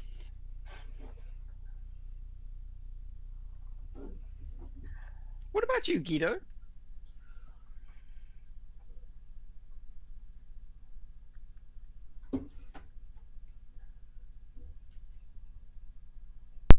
Sorry, I had a pip in my mouth. I can be stealthy if I need to be. All right, off you go then. Not sure how I feel about stealthing into a cave with a young Rancor, though. To be honest. It's all If it right. We goes got you on poorly, comms. If run. anything goes wrong, just call us. And you'll do what? Come and help, of course. Can't you see in the dark, Professor Thaddeus? Nope. Fucking. He has not droids. been outfitted with that optical suite. Can we upgrade him next time? I would happily invite the opportunity to see in the dark. Okay. Yeah. Okay. OC, she could totally stealth it, but I see. Fucking, you're asking her to go into a cave with a Rancor. Like. Quietly. You said you're good at it. It's not going to wake up. Good at her around humanoids. We got your back. I've said the wrong thing. That's not what I mean, is it? That's what I mean? Yeah. That was a question of me, was it, sorry? No, was the answer to that. That's not what I mean. Or I don't think it's them. You don't think it's them? The female witches who live on this planet. Yeah. Okay. No, it's just you don't think it's them. Okay, thank you.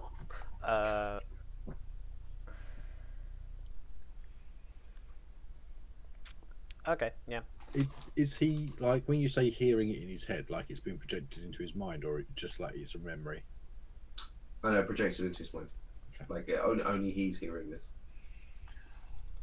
Oh, and Guido, I don't want to make you more hesitant about going in, but just so you know, I can sense something coming from in there. It's like a song in my mind. Nope. But don't worry about that. Just Nope. go on in. Nope. I just Nope. thought you ought to Nope. know. Nope. Nope. Nope. Nope. Nope. Nope. Nope. Nope. Guido, would it make you feel better if I came with you? Yes. You go first. Okay, let's go.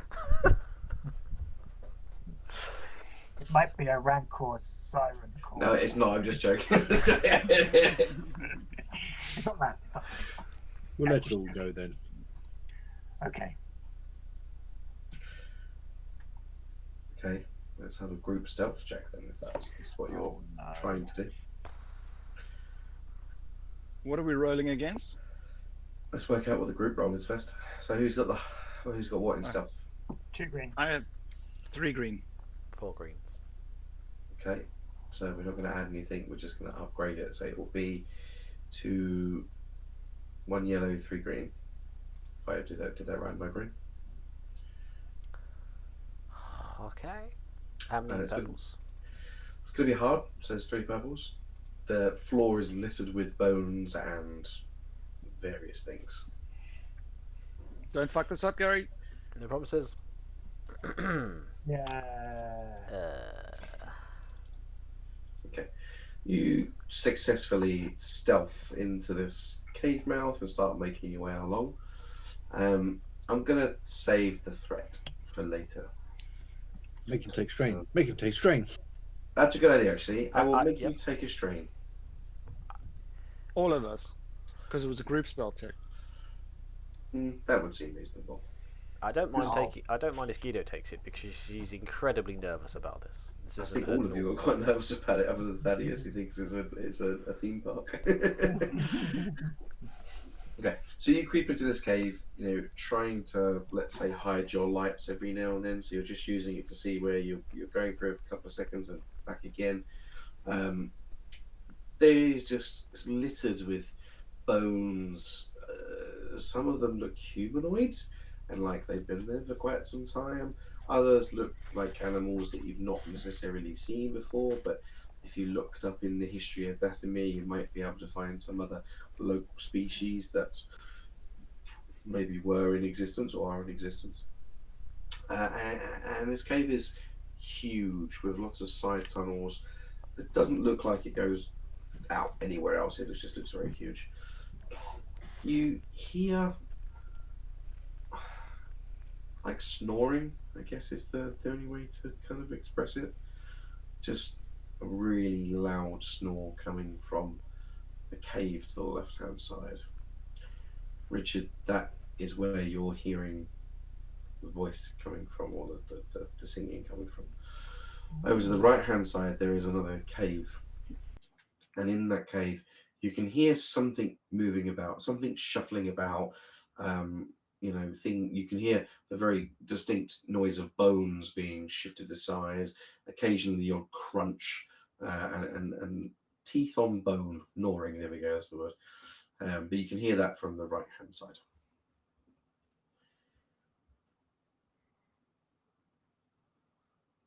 Interesting. You're peeking into which one, Nick? That's left on my screen. Do you mean right? Okay. So you peek into there, Nick, and you can see there is a heat signature from your infrared, and it's moving about. Does look nice and short compared to what you're looking for. Nice and short. It's clearly got something it's eating, some carcass that it's brought back to this cave. Doesn't seem to be paying too much attention to anything else other than chewing on this zebra, let's call it that, or whatever it's managed to catch.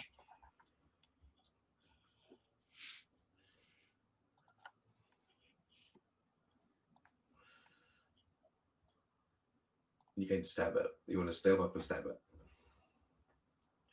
It has to be in soft tissue, though. Yeah. Just yeah. Somewhere. Okay.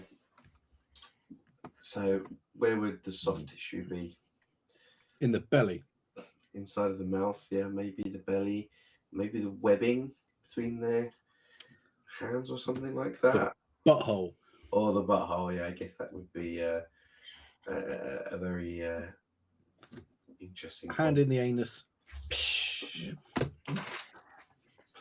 Okay. Just one moment, please. Dan is quickly reading about the anatomy. He's Right. told us about all this poop the Rancor leaves, so must have a butthole. Yeah, it has got a butthole, you're right.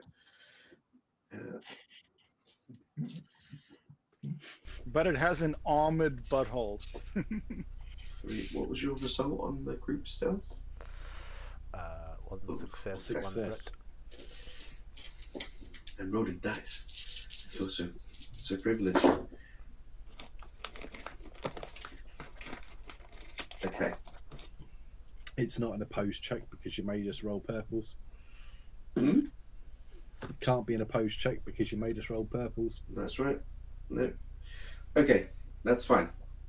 This Rancor does not notice the smell that has followed it into the cave. Thaddeus. Oh no, it'll notice you before it notices me. I'll just smell like poo. Yeah, but isn't that how most beasts track territory? Yeah, so I smell Yeah. like it's territory, which makes sense. You guys smell like Different food. ones. Yeah. And I failed with a lot of advantages, but we'll come to that. So it doesn't look up or whatever. It doesn't perceive anything. It just literally continues eating its hunk of zebra. There we go. That it's pointing to the cave. So you want to try and go stab it in the butthole. I want to go and stick my arm up his arse and inject it from as a suppository. Right. Okay. But not So- as a suppository, but So we're gonna have a stealth roll then for you to try and get in, okay. Guido, ready your tangle gun. and we will have this one as an opposed. Can I So- see anything? 3 purple, Nick. It's not opposed then. Or are you opposing with 3 purple?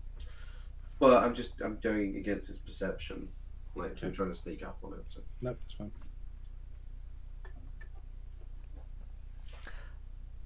Yeah, sorry, before we get into this, what is the light situation like?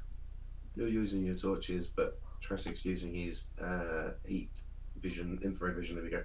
Okay, cool. So you can see the body heat of the Brancor. And the Wrangles are not fussed about the light at all. Well, you're being stealthy. You're not like standing in the doorway pointing the light in, are you? Okay, cool. Well, you can if you like. No. No. No. Not going to help Nick in any way. Nope, carry on. Okay.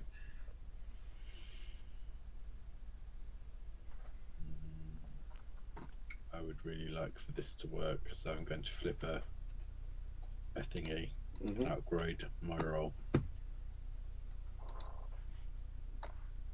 I succeed. Nice. Perfect. Threat. Okay. So I'm just going to use the threat as you sneak all the way up to him, like literally right next to him. But as you get there, you step on a bone. So he's eating and he hears this snap and stops. So I'm going to turn and react, but he just stops. So now we're going to have a wonderful, well, I guess a brawl check from you or something like that to try and stab him in the arse. Yes.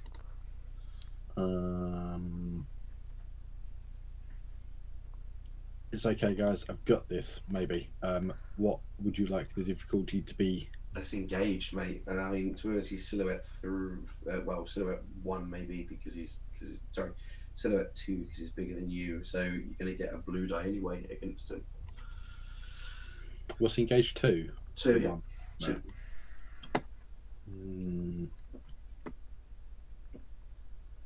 2. Ciao. Yes, look at that. Okay, so you reach down like a big old swing to make sure you try and get it right in the tissue, and as you get it in, he immediately injects the tranquilizer into the soft tissue of the anus, and it kind of gives a yelp, not very loudly, like a yelp, and kind of half rolls forward away from you, turns around and sees you and goes, "Ugh," and just falls over into its pile of rubbish, and it's asleep. It just starts breathing nice and heavily and. Guys, there's something that I've just considered about this plan. How are we going to get it out the cave?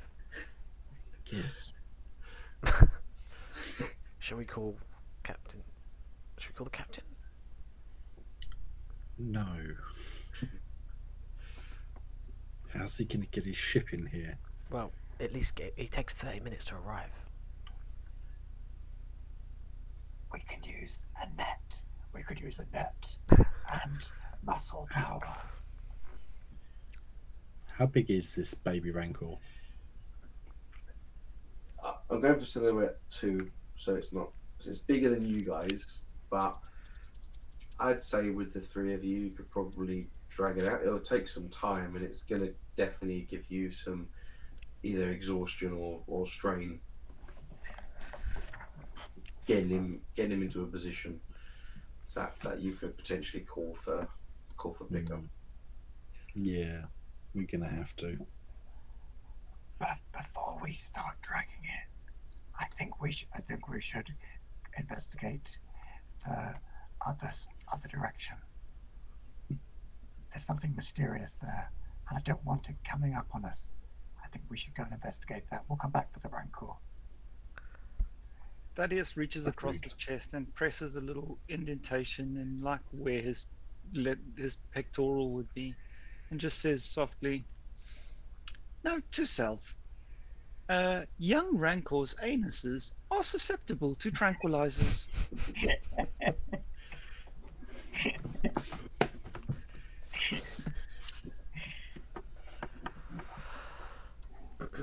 This way, follow me. And Rivix will lead them in the other direction where you described the snoring and the mysterious singing was coming from. Yep. Okay. Stealthily. I will say you stealth up to that area. Yep. We're not going to make you roll for everything. Yep. So are you looking inside? Are you going to shine your torch? What are you doing? looking inside. with your torch. With my torch dimmed. I'm going to look inside. Okay. So, with the light dimmed, you sort of covering it, a little small beam of light out into the room. You see a fully grown rancor laying on its side.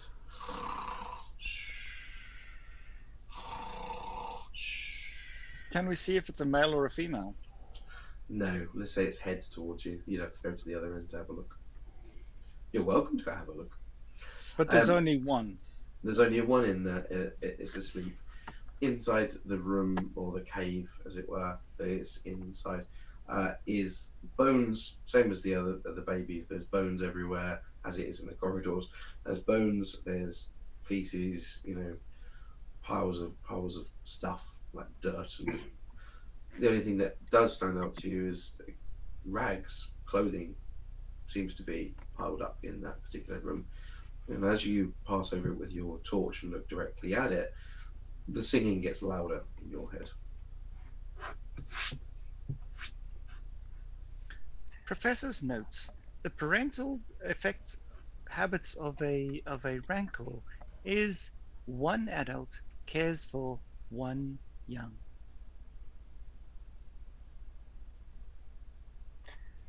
Remix will crouch and inspect the clothing. Crouch quietly, inspect the clothing. Are you going in the room to get to the rags and clothing? Well, okay, all right. Okay, I'm gonna do something. I might. Yep. I have a question. The singing in Remix's head, does he feel like it's trying to influence him in some way, to warn him in some way? Like, does he get any sense of anything from it? Just trying to get his attention. It's something there that is trying to get your attention. Non malice. That's where it grow in. So yeah. Sure. Malevolent. There we go. That's right. I've got a way of getting those clothes without going in the room. I haven't used it before. I'm not entirely sure how it works. Can I have a very brief room with you, Dan? Sure. You roll a white dice, and if it's a white result, it happens. Pretty Yeah? much, yeah. Okay. So yeah. I'd like to do that, please. Okay. You've got a telescopic penis. Yep. Roll a white dice. So just before you roll the white That's the dice, thing. are you attempting to disguise this at all from the other guys? I would, yeah. Essentially, I'm trying to bring the clothing to me without going into the room, but ideally not draw too much attention to the other party members. Is that possible? Are they all looking right at me? I'm imagining I'm peeking around the corner and they're behind me. Is how I had imagined it in my head. Okay, so are you going to do anything to ensure they're not watching you, or are you going to just Hey guys, try we and do should it? probably Oh, go I and know. rope this baby. Get back. Go check on the rancor. That's what I'll say. Fair enough. Go ahead. Yeah. Okay. Thaddeus plots off and goes and starts getting the baby rancor ready for carrying. Hey Guido, you only good at knots and ropes. Is there a skill for that? Maybe, probably. I think No. he gets that.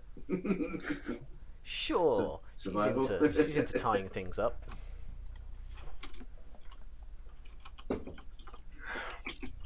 Okay, Richard. Why did it? I'm not sure why it rolled 2 greens. Shibari, that's what it's called. Don't worry, we'll just take that result. So, perfect. So the way that works, Richard, is you roll a white dice. If you get a white result, you can use the power with. You can do the thing. The thing. Because Yeah, we so can all. I'm pretty obvious. Yeah. You can do the thing that you need to do. If it comes up black, you can choose to do that power, but it will have a detrimental, which is what you're recording, right, on your thing. Yeah. So you reach out, and this clothing sort of goes up, and bones kind of fall off of it, and it makes a little bit of noise. He's like, and then this patch comes over to you. And as you get a bit closer and gets into the light that you're kind of just putting into the room, this looks very familiar. Very, very familiar. And as you touch it in your hands, you can feel that there's rags and there's something inside. But as you unfold it, this looks like Master Ingtar's robes. And inside is his item that we'll come on to later. Okay. Thank you. You can't give him that. No, he's not having this, right? He's got to find the pieces. Okay. That's how we're doing it. Ah. So I assume you stuff that into your pack as quickly as possible. Yes. Oh yes, absolutely. Yeah. So tell me what's been going on in the other cave while that's been going on. Guido's shown us her shibari skills, and it's trussed up in that, sort of like arms behind the back with tied to the ankles, knees forward, and we're preparing to drag the specimen. I'd like to hear how you got him into the net. What net? Are you just tying ropes around him and dragging him on the floor, or him or her, or whatever their ankle is? Okay. You said there was a load of rope. You've got rope, yeah. I was just curious if you were going to put them inside someone mentioned a net. What if you're going to put them inside the net and then tie the rope and drag it out? That's what I was Actually, we can use the net to help with that, like. Yeah. tie Also, it didn't you around. say that the net sticks to the surface and prevents it? So it might be good if That's it's coming too. Actually, the tangle gun that you fire at them, it sticks to the body heat and makes it difficult to move. We probably should just fire that once we get it on board. Just take it out of the net, like take it out of the gun, one of the net balls, and like open it up and just wrap it around it. Can we do that? I don't see any reason why you can't do that at How it all. works, yeah. No. Just as a backup. I don't see any problem with that.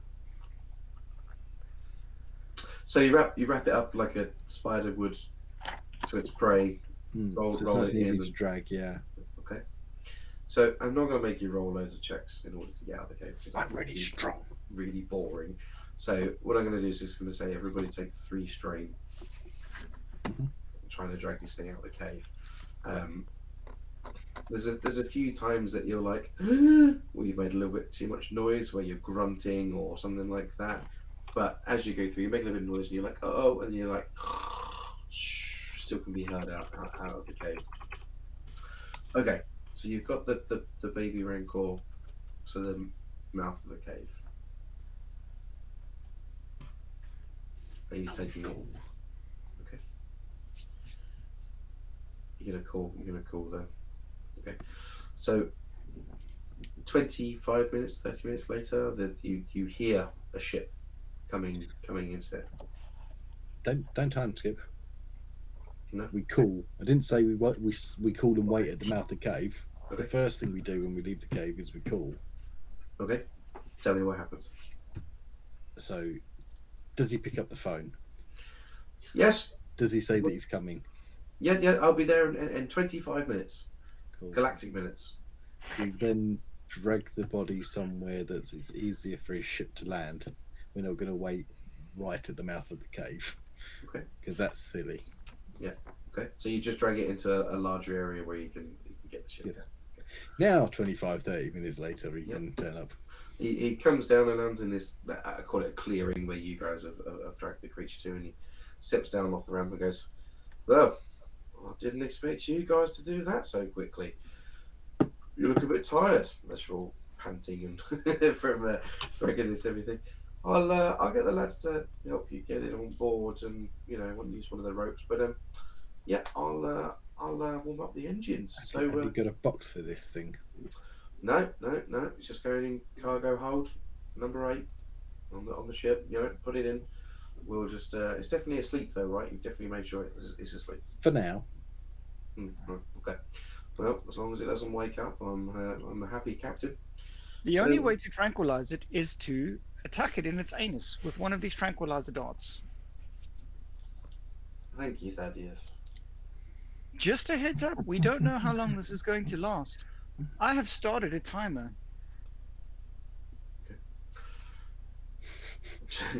Very, very good, actually. So the crew help you drag this rancor on board, and by the time you get him on board, you're sweating, you're hot, you're bothered. It's been an awfully long day. You've had a little bit of sleep, and he goes, right, ready to go. Please. Yes.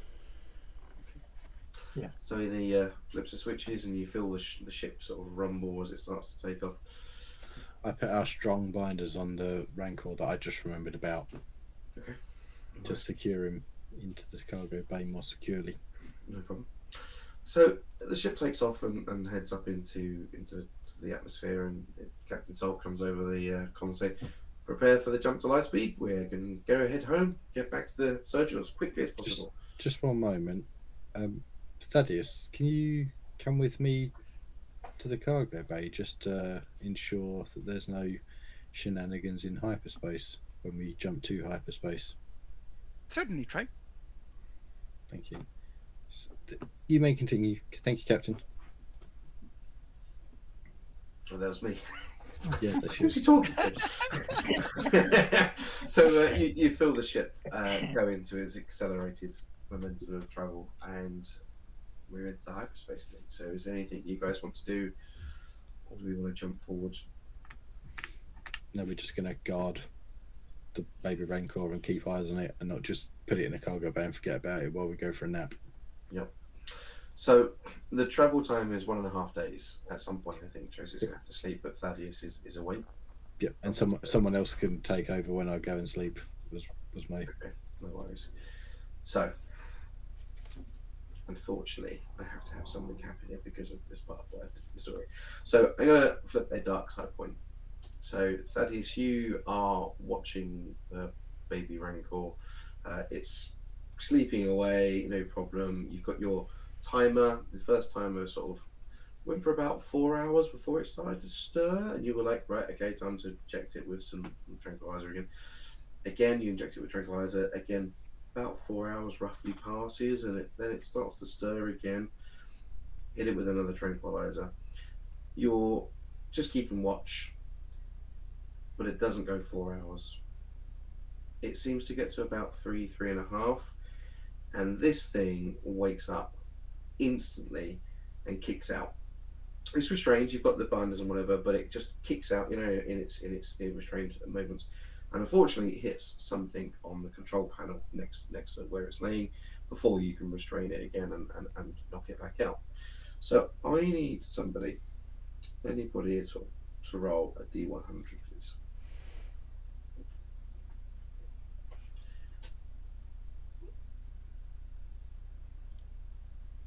Okay, I'll do it. 98. Wow. You're a watch, Ross. This is totally your bag. Okay. All the ones you could have rolled were. Did this wasn't you very- put him right next to a control panel, hey? Well, I had it as all the ship systems run in the walls, don't they? In bits and pieces. So 98, hull breach. The ship drops out of hyperspace and goes into immediate lockdown. Oh crap! That was the What? worst one you could have rolled. What? I thought high So- was going to be good. No, bad. It was all bad, if I'm honest with you. Hey, Jim. This thing just kicks out with its restraints, but unfortunately, it hits the hull. It hits the hull hard enough in order to create just a crack in the hull. Immediately, the ship systems kick into safety measures. A ray shield covers up the actual room, so it doesn't leak any oxygen underneath the space, but it drops you in a hyperspace very abruptly. Not prepared for it, everybody falls down. Or if they weren't laying down, they fall out of bed. What the hell was that? Somebody find out what's going on. This Captain Soul going over the comms. Go on then. This is Professor Thaddeus reporting in. The beastly cargo we are carrying has inadvertently ruptured the hull in the cargo bay.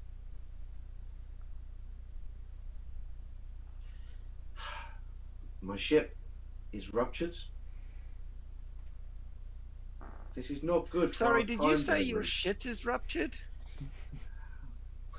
You just hear fucking droid. Right, and then you hear repair crews to the cargo bay 8. Wear enviro suits. Need to repair a hull breach. Quick! We don't want to be running behind for our delivery. Does anybody want to help with this? With the repair, or sorry, that's Chippy behind me. With the repair, or are you guys happy to let the crew do it? Remix runs in, looking very green in the face and sick, with his sword drawn. Try to Stand suggest a down, punch out. Remix. You need an oxygenator. Do I? There's a ray shield has gone over the breach, so it stops any Oh. oxygen leaving or any pressurizing. But it will need repairing in order to then be able to continue on the travel. So- Coincidentally, what's going on with this rancor that woke Yeah. up enough to kick out? So I presumed Thaddeus leapt forward and jabbed it in the anus again to knock it back out. That's what I presumed. But if he wants to do something else, that's fine. How many of those tranquilizers have you got left, Thaddeus? Infinite. Of course, is the correct answer. Okay. We can say. How many did you say we had? Well, I didn't actually. I just said tranquilizers. But you stated that you handed one out to each of you for your plan. So we'll say that there's enough for you to continue tranquilizing it. But the time became shorter after the third tranquilizer. So that's something to bear in mind. So the crews all jump to it, and they run into the bay. They go, oh right, we need a whole patch, and we need the tools, and they'll fluster and run around. And Captain Sal eventually comes and he goes, I knew this beastie and this job was a bad one. I should have given it to bloody Captain Lace. Right, come on crew, get it fixed. You guys make sure that thing's secured and doesn't move anymore. And then he heads back to the cockpit. I guess we did need the mechanic, Remix says.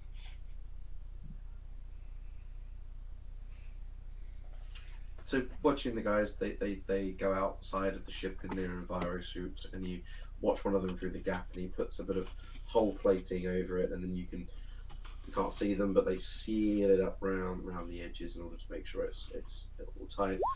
Then they come back in, and they look at the section that was breached, and they were like, oh no, we've got electrical work here is damaged. Can any of you guys look at this? Let's try and speed up this help at all? Anybody good with electronics, technonics, mechanics? That's the word I was looking for. Not me. Oh no, okay.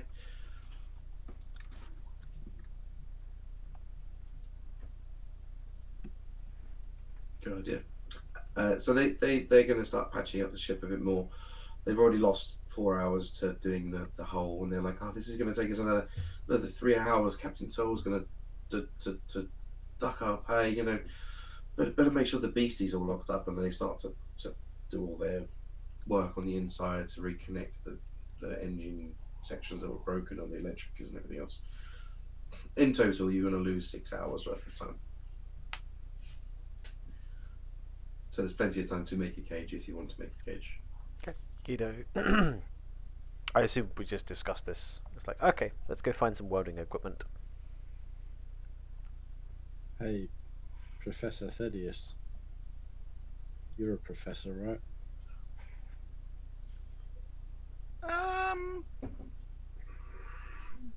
By name, certainly. Oh, I see you're not technically a professor then. Self-styled. Well, Technically calling you professor's incorrect. no, it's not. It's actually my name.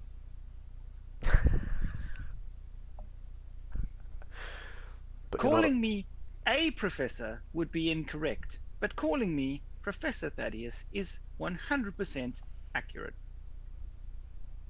So you are a professor, but you're not a professor. Indeed.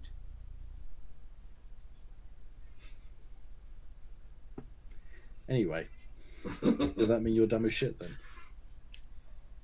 Well, no, I am not as dumb as shit. You just got it on your arm. I do, and it's gotten worse since I've had to keep jabbing this thing in the anus. Guido raises her hands like, I'm no professor, but No, that's why you're not Professor Guido. exactly. But it would stand to reason that this beast has more than one area of soft tissue that's available to jab. No, that is Edo, would you unconscious. like to stick your hand in its mouth and tranquilize it in the soft tissue between its teeth? I'm sure it doesn't need to be the mouth. I haven't been able to ascertain any other weaknesses. Ascertain.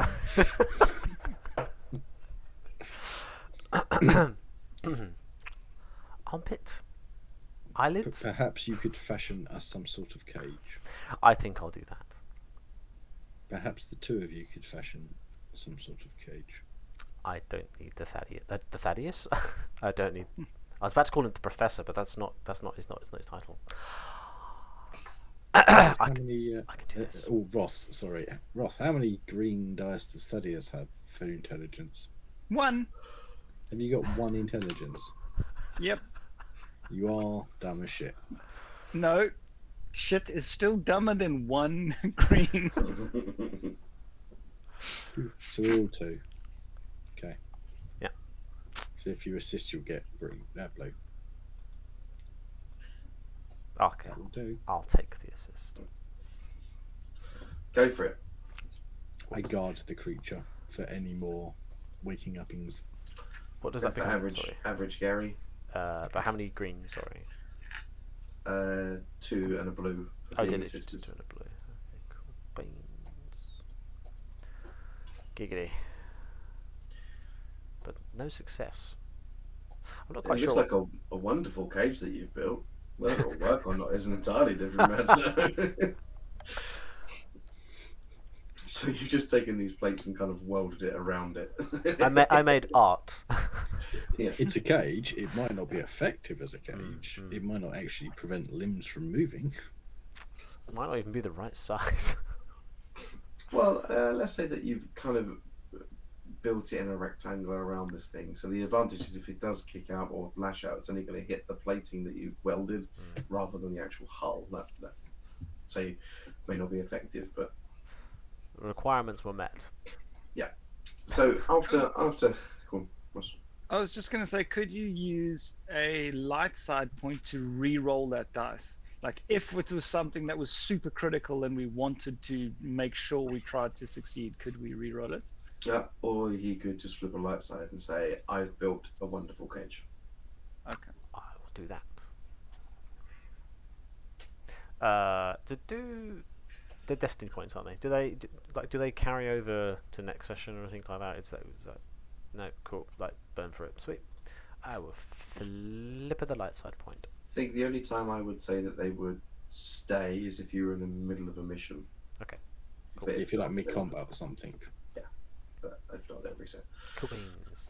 Yep. So after a few hours, you building this cage, Jurassic Overwatch, Thaddeus Overwatch, Relics doing something. The crew report that the ship's capable of jumping into hyperspace again and say, "We'll go tell the captain, prepare." And then you hear the voiceover that comes like, "Finally, we're going." Can't believe this is happening to me.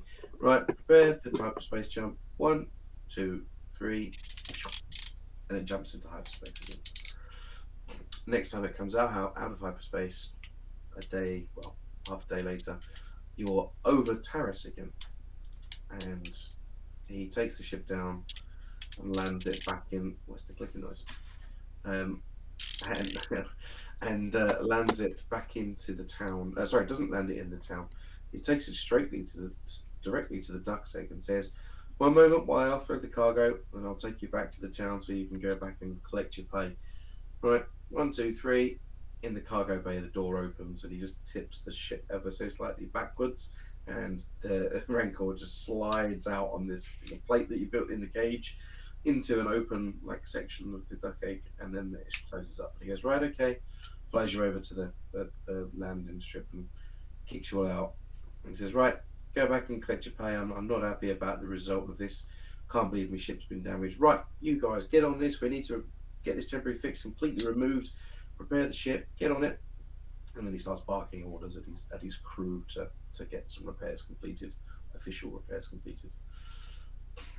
Heading back to the duck's egg, if that's what you're doing, Richard, or are you going to interject? No. I'm muting ready. Oh, okay. You head back in and find you find Whisper back at the in his area.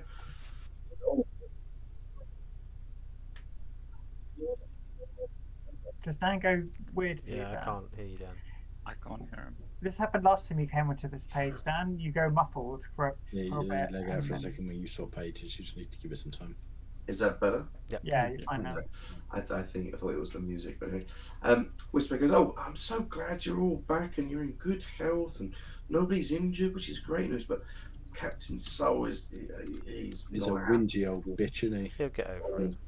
He and his brother are good captains. They do a good job, but you know he can be a little bit too harsh sometimes. You know, doesn't like me at all. But anyway, great, so glad you're back. The surgeon, he's already working on the specimen you return. He's very pleased with your work, so we'll sort out your pay in a minute. But sorry, sir, you're finished. You're done already? Yep. Well, I'll gather them and ask them right now. Okay. Well, it turns out another job so soon. I guess we need to call everybody back. We need to see who's going to take this next one. And we'll end the session. Ready for next week. Dun, dun, dun, dun. That was awesome. Thanks, Dan. Yeah, thank you. Very Nice. cool. Yeah, sorry. I did it so it was a teeny bit punishing, like if you didn't pack the right things, for learning for future. But I was saying to Nick the other day, I designed it so that it was your first bit was like up against a rancor, so you're not just going to walk in there and go, "Oh, we're going to shoot this thing." It's like, no, we're going to be smart and actually think about it.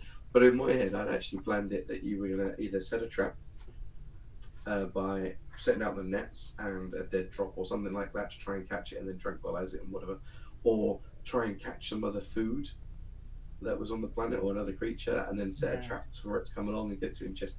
That was how I had it in my head. I did not envision you guys at all going, right, we're just going to shove it in the anus and drag it out by his balls or whatever. So I hadn't had that in my head at all, so I need to think outside the box. But yeah. I love the system. I love the way it's a storytelling system. You know, it's not caught up on mechanics and things. Yes, it has its own little mechanics or whatever, but it was very much a storytelling. No, I quite like that. It's refreshing. I think it's. I love the system. I've forgotten how much I love the system until this session. What I like you say, it is a storytelling. It doesn't get caught up in the mechanics. It allows you to be a little bit more. It allows you to be a character a bit more than D&D does, and do that storytelling side of it. Because when you need to do something, you just do it. You don't have to, do 30 minutes of rolling fucking dice, which is nice. Which is very good. That's what I like about it, is it can do what I like with it. I hadn't done any of that with the cave. None of that was planned. That was all just right. Well, let's make it happen because that's what you guys are directing to do. I'd set the scene and things. So that's kind of where you wanted to go. So that's what I love about the system. So the fact that on the fly I can go, oh, okay, great. Let's do it this particular way. So that's what I love about it. But is combat next week, so that's something to well, actually, I say it could be combat. Could have been combat tonight if you wanted to take on the rancor. Not if we wanted a live specimen. That's it, and not if you wanted to keep your character. So I wasn't lying. Jurassic has killed rancors. yeah, he has done this previous game. Yeah, it's yeah, okay. I've just realized that Professor has 85 unused XP. What? That's a lot. It's a lot. I should probably. Yeah. Yeah, you Look should. at them. Yeah, So use it or whatever. We have 100 starting XP and 60 earned XP. Yeah, total 160. 65 earned. So you were 5 short. Oh, cool. Oh well, I'm 15 short then because I'm on 150. Did we? No, just the do starting XP is determined by your class. Yeah. Yes. Ah, So I get 175 starting XP. Oh, because you're a droid. Droid. Yeah, you start with all ones, don't you? Yeah. So, did we just get XP then? No, not from that. No. Oh, right. Okay. Did you say 65 starting, Dan? 65, yeah. So your class plus, your race plus 65. I'm missing 5 then because I start with 90, so I should have 155. Okay. Good to iron out the details.